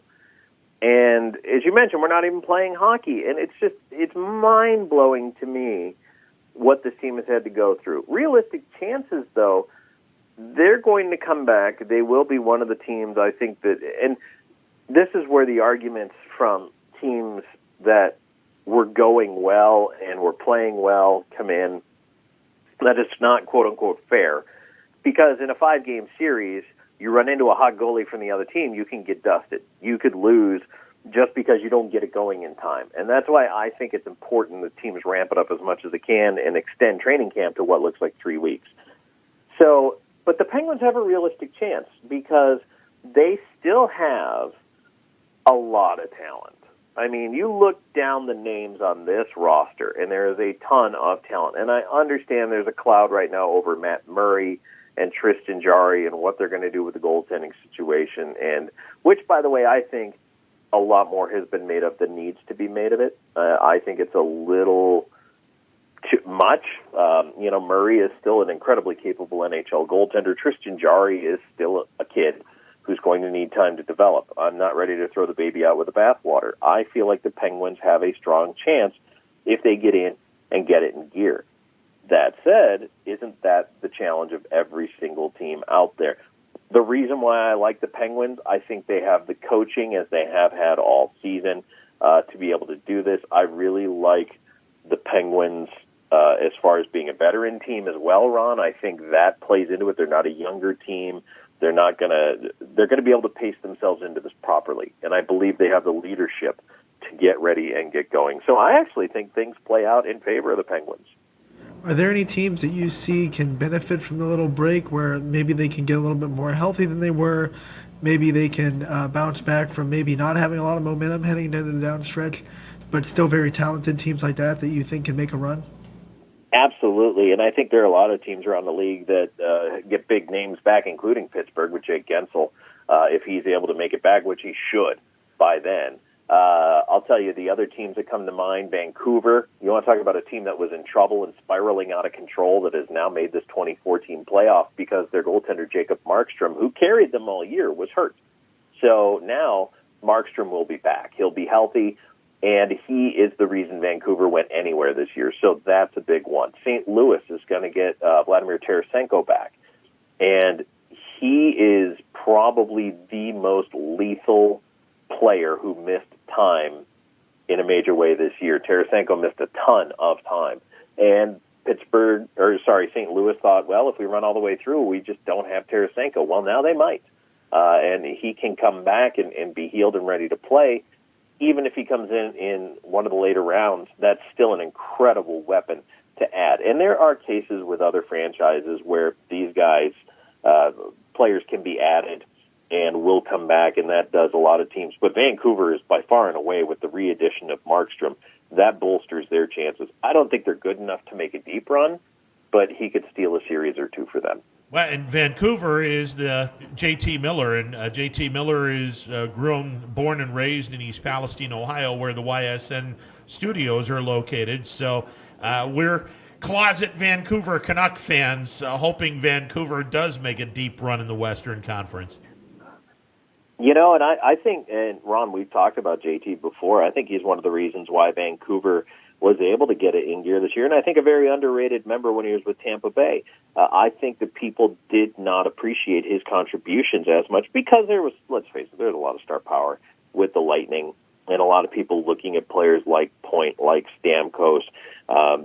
It just, you get overshadowed, and I can understand it. I think his contribution to the Canucks has been tremendous because he is a grit guy. He is a guy who drives the bus, and I think that the Canucks have benefited from him quite a bit. I think I'd love to have him on my team. Well, he's not a superstar, but he plays the second banana role better than most anyone in the NHL. Yeah, he really does, and you know what? His personality suits it. At least outwardly, and I don't know him personally, but he's not the kind of guy that you see out there going, yeah, well, what about me? What about me? He does what he's supposed to do to help the team win, seems to enjoy the role. He relishes it, everybody likes to win, right? I think Miller is a perfect player in a team, and I'll tell you what, the Canucks could use a couple of superstars, and they would be a much better team, but when you got a guy like that, again, who I feel like really pushes things, that's a big reason why I feel that the Canucks got to where they did this year at that in the play of Markstrom. And with Markstrom coming back, who knows? Especially in a best of five, all you have to do is win 3 games. You get hot coming out of the gate. It's entirely possible that they find themselves in the 16 teams, and then anybody can dance from there. Off the top of your head, who is 1 or 2 teams that we're going to have to look out for potential long playoff runs? I think Tampa and Boston are still built for it. We saw, obviously, the upset that happened last year. Oh, by the way, Columbus is another team I'll mention. They'll get Seth Jones back on defense. That's a huge addition for the Blue Jackets, or at least they should. And all these, put an asterisk next to all of these. These guys should be ready to return, but who knows with the layoff. And I think, so that's a team that if they get going, might be able to do something in the West. I still think it's on St. Louis as the defending champion. I really like them.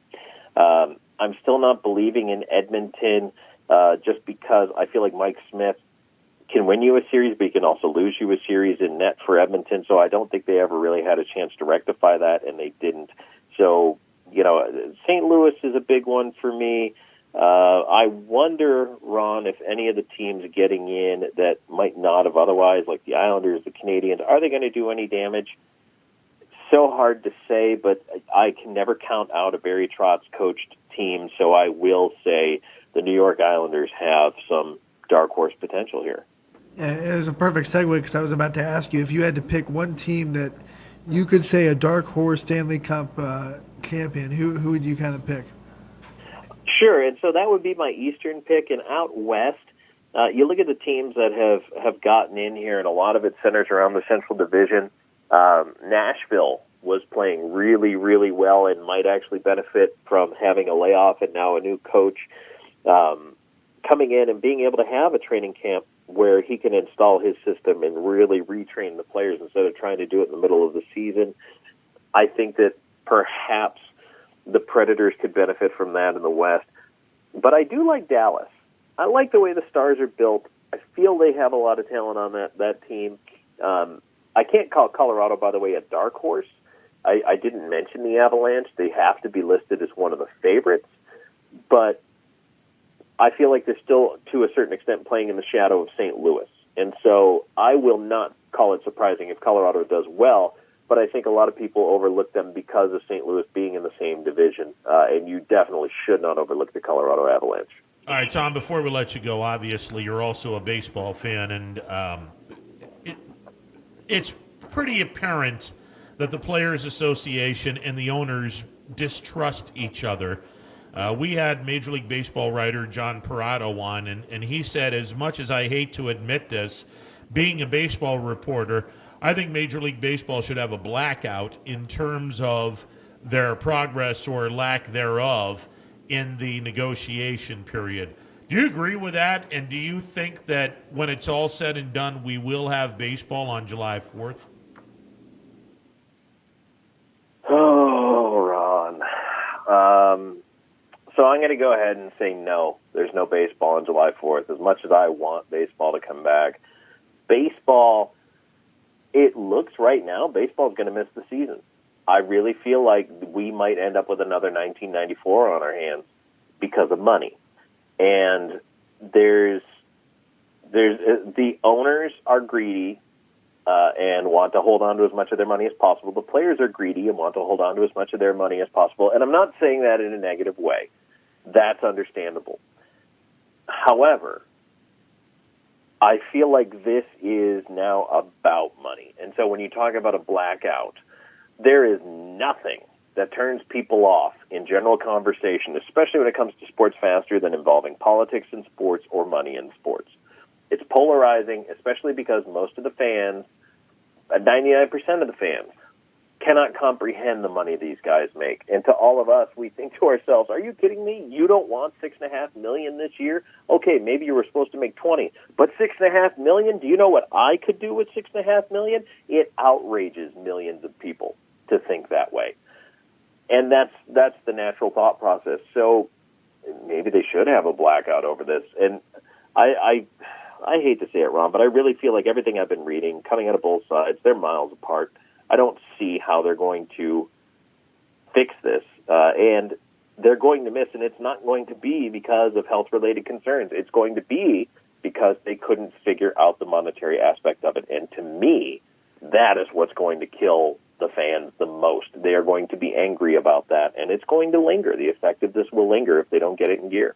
Yeah, Anthony and I have a little disagreement. I think there are three dark clouds, one that is currently over the head of Major League Baseball and two that are on the horizon. The second dark cloud is after the 2020 season is over, whether we play or not, after the calendar 2020 season, Major League Baseball is looking to take 42 minor league teams and put them out of existence. And then after the 2021 season, the contract is up, and the players and the owners are going to probably have a long, arduous journey to put together some kind of unity and some kind of a contract together. I honestly believe if Major League Baseball whiffs and does not play in 2020, and they go about doing the getting rid of 42 minor league baseball teams, baseball as we know it is dead. And this game as we know it has died. And yeah, maybe Major League Baseball in another form comes to life, but I think that the popularity of baseball goes silent. And it's precarious as it is now, Ron. I don't believe that a lot of the current generation of kids growing up are picking baseball as their sport. They're picking other things. And baseball is an untimed game. It has a pace all its own. It's something that I think you don't actually appreciate until you're older. Because as a kid, as a 9-year-old kid, you want action, or you're picking daisies out in right field. And I say this as a former right field daisy picker. It's tough. It's tough to keep everyone involved and make them want to stay tuned in. But that's where your fans are going to come from. And you know where that happens? Minor league baseball. You know, those kids can touch and feel and see the game and see guys who are playing this game because they love it, because they want to make it, because they have a burning desire for it. And they can go to a stadium and they can be close to the grass and they can have a hot dog and a pop and be there with family or, friends. And that's the lifeblood of the game of baseball. And taking away those franchises, honestly, Ron, I'd love to see independent league ball come back. Even if it ends up being in a smaller, shorter season, I think a lot of along the collegiate wood bat leagues, I don't want to see it be quite that level. I'd like it to be higher. But Major League Baseball is looking at this as operating the chain and its cost and its money. Once again, it's dollars and cents. I don't think this is what's best for the game and growing the game, let alone keeping it where it is. You can't afford to lose more people. And I think you're right. I think they really do need to realize that this game could fade from popularity easily within the next 10 to 20 years if they don't do something about it right now. And if they begin to shutter things like that, that is the beginning of the end of life as we know it.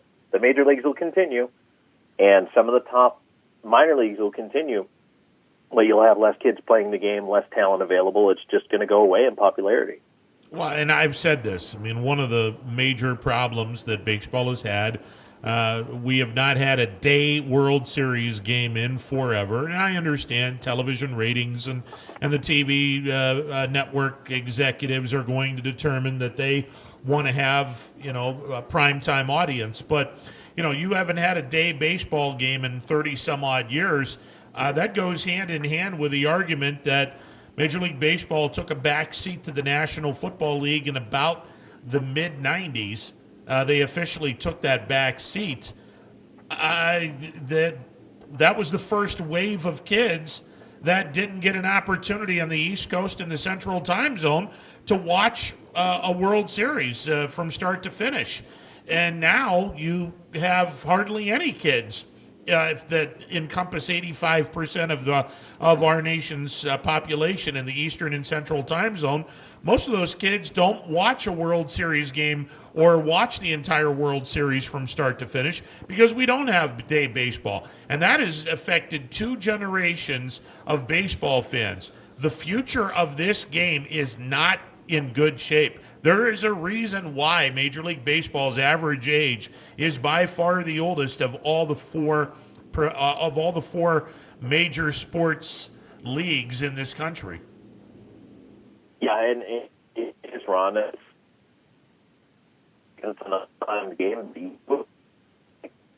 It's kind of like golf. I think a lot of people pick it up in middle age.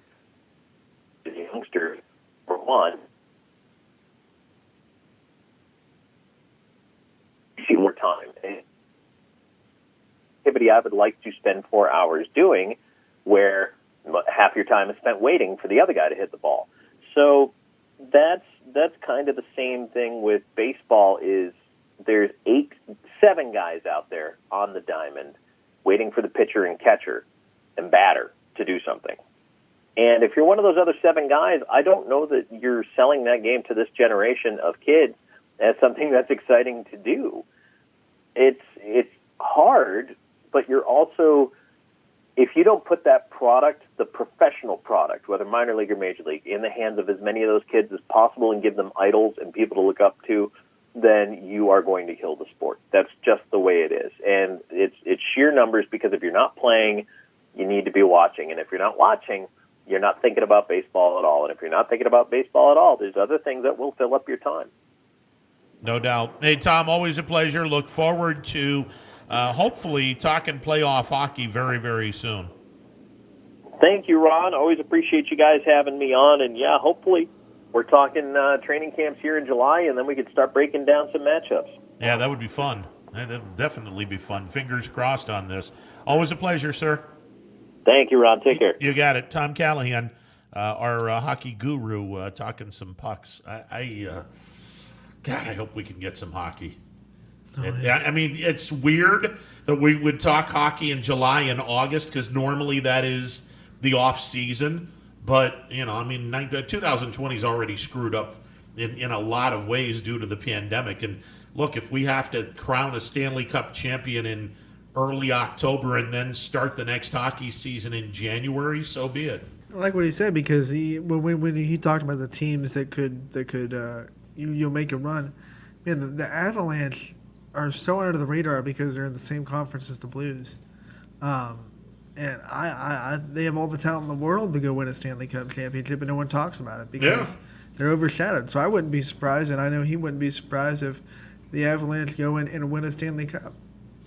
Be fun. It'd be real fun to talk some playoff hockey and just look. I mean, at Major League Baseball, take note. If you're not the first major sport back and the National Hockey League takes that mantle from you, I would not want to be in Rob Manfred's shoes. And look, this is an owner and player thing. They've screwed this up, and hopefully they don't screw this up beyond repair. They got to get their stuff together, because if you can get baseball started with training camp in early June, then I think Major League Baseball takes advantage of that opportunity for that sport to get some popularity back, and Major League Baseball needs that popularity back in the worst way. Pressure's cooking, and eventually it's going to be either let Rome burn, like one of our callers said earlier today, and it's going to be a Nero situation, or the pressure's going to make one of these two or both of them kind of work towards the middle ground and get something done, because those are the two options. Yeah, either get it done or your sport suffers tremendously, and I don't want to see this sport suffer tremendously. It's already suffering tremendously with our commissioner. I don't want to see any more damage done. All right, we're going to take a timeout. On the other side, we'll take some more of your phone calls. It is a Wednesday edition of Running Point on ysnlive.com.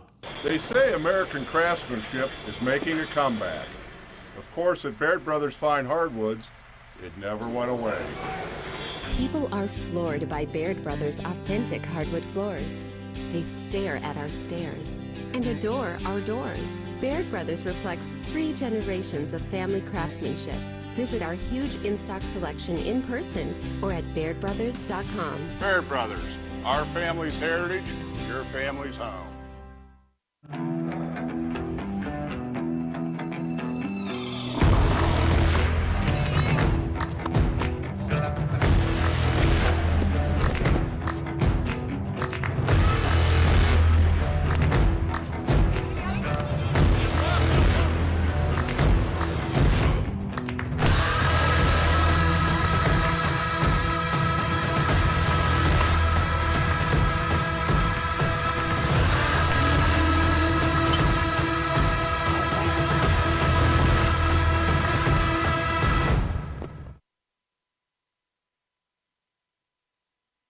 Planning a project around your home or rental property? Trust the electrical service to the local experts with 62 years of serving the Mahoning Valley. Joe Dickey Electric is your local go-to source for responsive, reliable residential electrical work. From everyday maintenance and repairs to new installations, electrical upgrades, and safety inspections, no job is too big or too small. Call Joe Dickey Electric today, 800-549-3976, or visit DickeyElectric.com. That's DickeyElectric.com.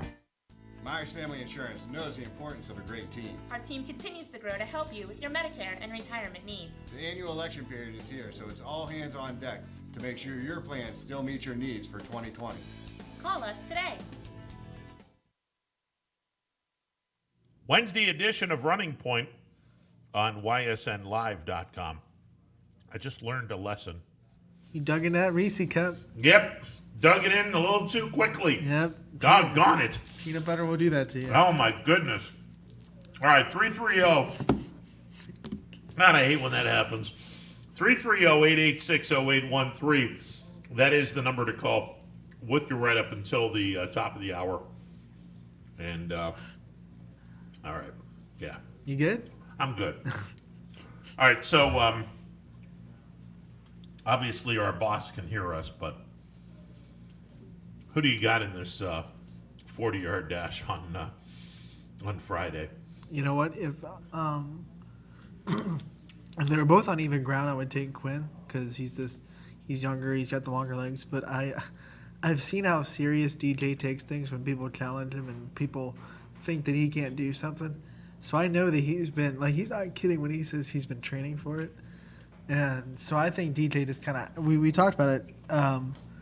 Talent, if you outwork talent, you're gonna win, and I think DJ's gonna win because he's been, grinding like a bunny rabbit trying to get ready for this race. It'll be fun. It'll be interesting to see what happens there. I don't know if we're gonna get. Footage of this race to see on Friday, but we'll announce who wins the race. And I mean, let's be honest, both of them are going to be winners, especially if they're able to finish a 40-yard dash. So look, there's a reason why you would not see me in a 40-yard dash. That's not going to happen. I would need oxygen at about 25 yards. If DJ hits his goal and runs a 5.1, Quinn's toast. I don't think Quinn can run a 5.140. Yeah, it'll be interesting to see what happens. Who you got? You asked me. Who you got? I can see either one of them winning. Oh, come on. I'm gonna cop out. I'm gonna go DJ because he's training for this.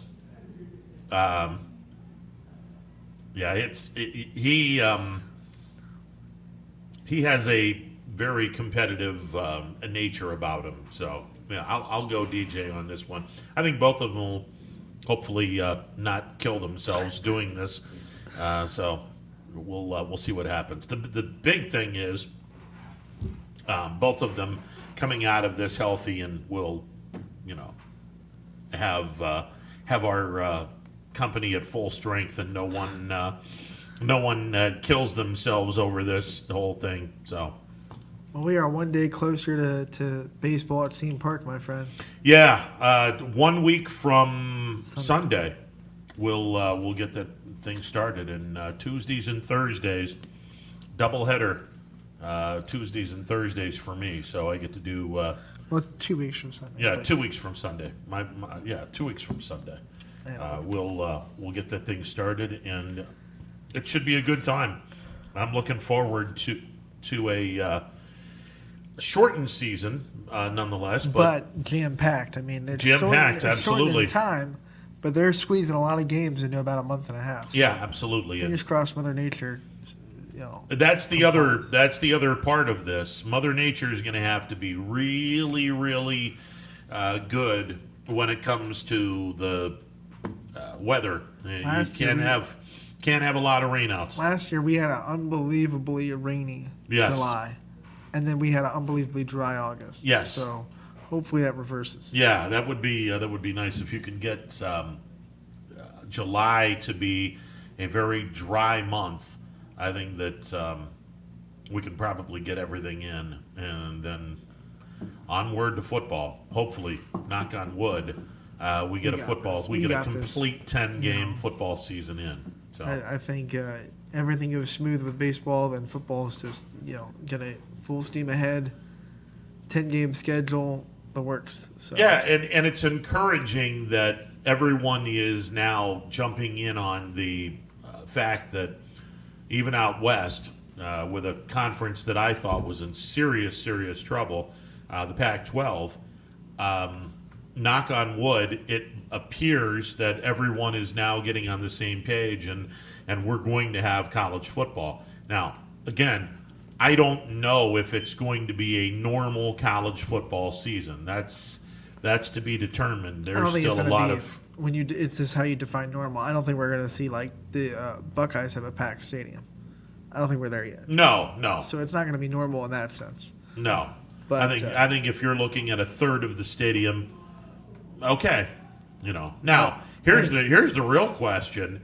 If you have 40,000 season ticket holders in a 100,000 seat stadium and you're only allowed to put in 35,000, you're not selling any tickets then, obviously. Your season ticket holders will have full reign. Do you tell the 5,000 season ticket holders that, sorry about your luck? I mean, I've never bought a season ticket for college football, but I'm guessing you buy them in like different packages. Yeah. So maybe they can take the ones that bought the more premium packages, and they be on the upper list of that, and then you just take the 5,000 ones that didn't buy the more premium package, and you just tell them that, hey, you can buy tickets to the single game, but we can't have 40,000 season ticket holders. Well, and the other thing is, okay, if you're allowing all of the fans that are spending a boatload of money on the premium tickets, well, let's be honest, premium tickets are right next to each other. You can't have that. Well, you're gonna have to kick some of those people out. You can have that. You just can spread it out. You know what I mean? Spread it out a little bit. Families can still sit together. That's pretty much the guidelines that we've been going with for summer. Is if you're part of the same household or part of the immediate family, you can sit together. So a lot of those season ticket holders get them for their families, so they'll be able to sit together. And but you're right, because you paid for the seat, you're not going to get the seat you paid for. Yeah, sometimes you're not going to be able to do that. What are they going to do with the marching band? Are they going to march? That's 6 the feet other apart? question. I mean, are you going to allow the marching band to be there? I mean, if you don't have a marching band for halftime entertainment, then shut this down. I don't want to see. Well, that and it'd be weird to watch a college football game and not hear the fight song when someone scores a touchdown. Well, that can be That can be pumped, but it just wouldn't eradicated by pumping it all in. Yeah, but this wouldn't sound the same. No, it wouldn't sound the same. But I mean, if you're going to go with a football season and you're not going to have the halftime stuff, that's a tough sell for me. That's part of the pageantry of football, especially in the college end. The pro end, it's your halftime show is the halftime highlights if you're watching the game on TV. Even more, especially in the high school end, because there's several high schools in the area that take their band program very seriously. Yeah, have a very good band in, and that whole halftime show is what they work all week for. So, I'll be interested to see what they do with the bands and not just college, but high school as well. Well, yeah, and that's the same thing with high school and college. I mean, if you don't have a halftime show, that's going to be a tough sell. To not have anything on the field for 15, 20 minutes, that's kind of a tough sell there. You'd better have a band. You better have that band to do a show, even if you're not inviting let's say Boardman's playing Harding and the game is in Boardman. If you're not inviting the Warren Harding band because you don't want the road team to provide the band, okay, well then the home team has that entire run of it, and they can do a show during the home portion of the season, and obviously when you're on the road, you're not going to be there. So 5 games out of the year, your home marching band will be doing the entire halftime show. So I guess you do your summer band camp for a 20-minute show instead of a 10-minute show. Yeah, and sometimes those 10-minute shows, I mean, it varies because it's high school, but there are someone where I know that they kind of struggle to put together a 10-minute show because they're limited on what they can play and how difficult the songs they can play. So when you have to add another probably 3 or 4 songs to fill 10 minutes, it's going to be a stretch, but I know people can do it. Yeah, absolutely. I just, I'm interested to see that. High school and college football without the marching bands at halftime, I don't know if it's worth it. You wouldn't have a call that says the band's out on the field without the band. Yeah, exactly. Come on.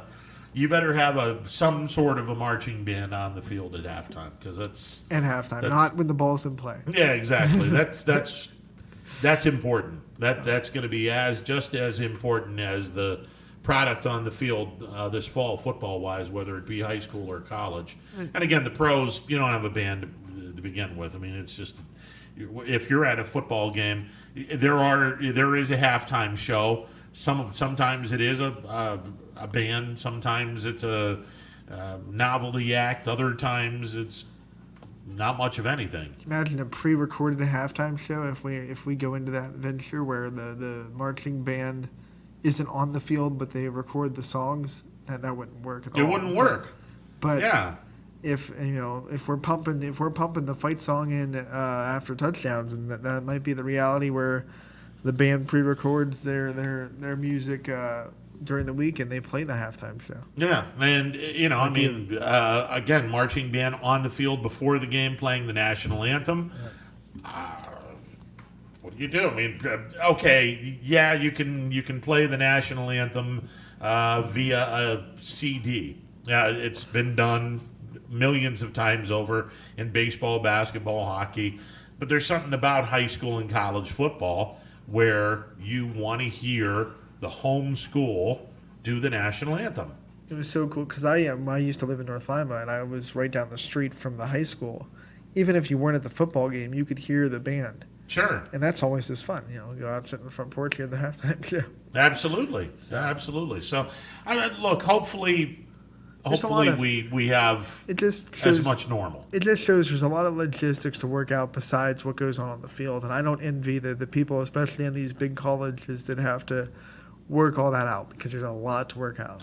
Yeah, there's a ton to work out when it's all said and done. And look, at the end of the day, I just want to get as close to normal as humanly possible. And it feels like we're starting to trend in that direction, which is a good thing.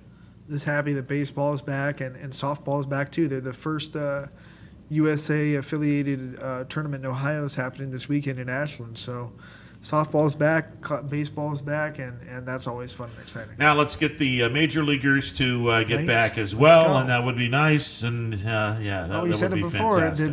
The big guys are easier to shut down than the youth. But then it flips, it mirrors. The youth is a lot easier to pull back up, and the youth the big major league sports are harder to logistically restart. Well, hopefully, cooler heads are going to prevail, and I like John Parado's idea of just having a news blackout where you don't give any information to anybody. Let the owners and the players work out this agreement. Don't make any waves one way or the other, and just concentrate on the negotiations instead of trying to get your point across via social media or MLB Network or whatever avenue you use. Unfortunately, I think we've passed the point of no return to that because the owners and everyone, they've already opened Pandora's box. Yep. Everyone knows what the conversation is being had. So even if you black it out now, then it's going to turn into Jaws where you never see the shark, but it's scarier because you don't see it.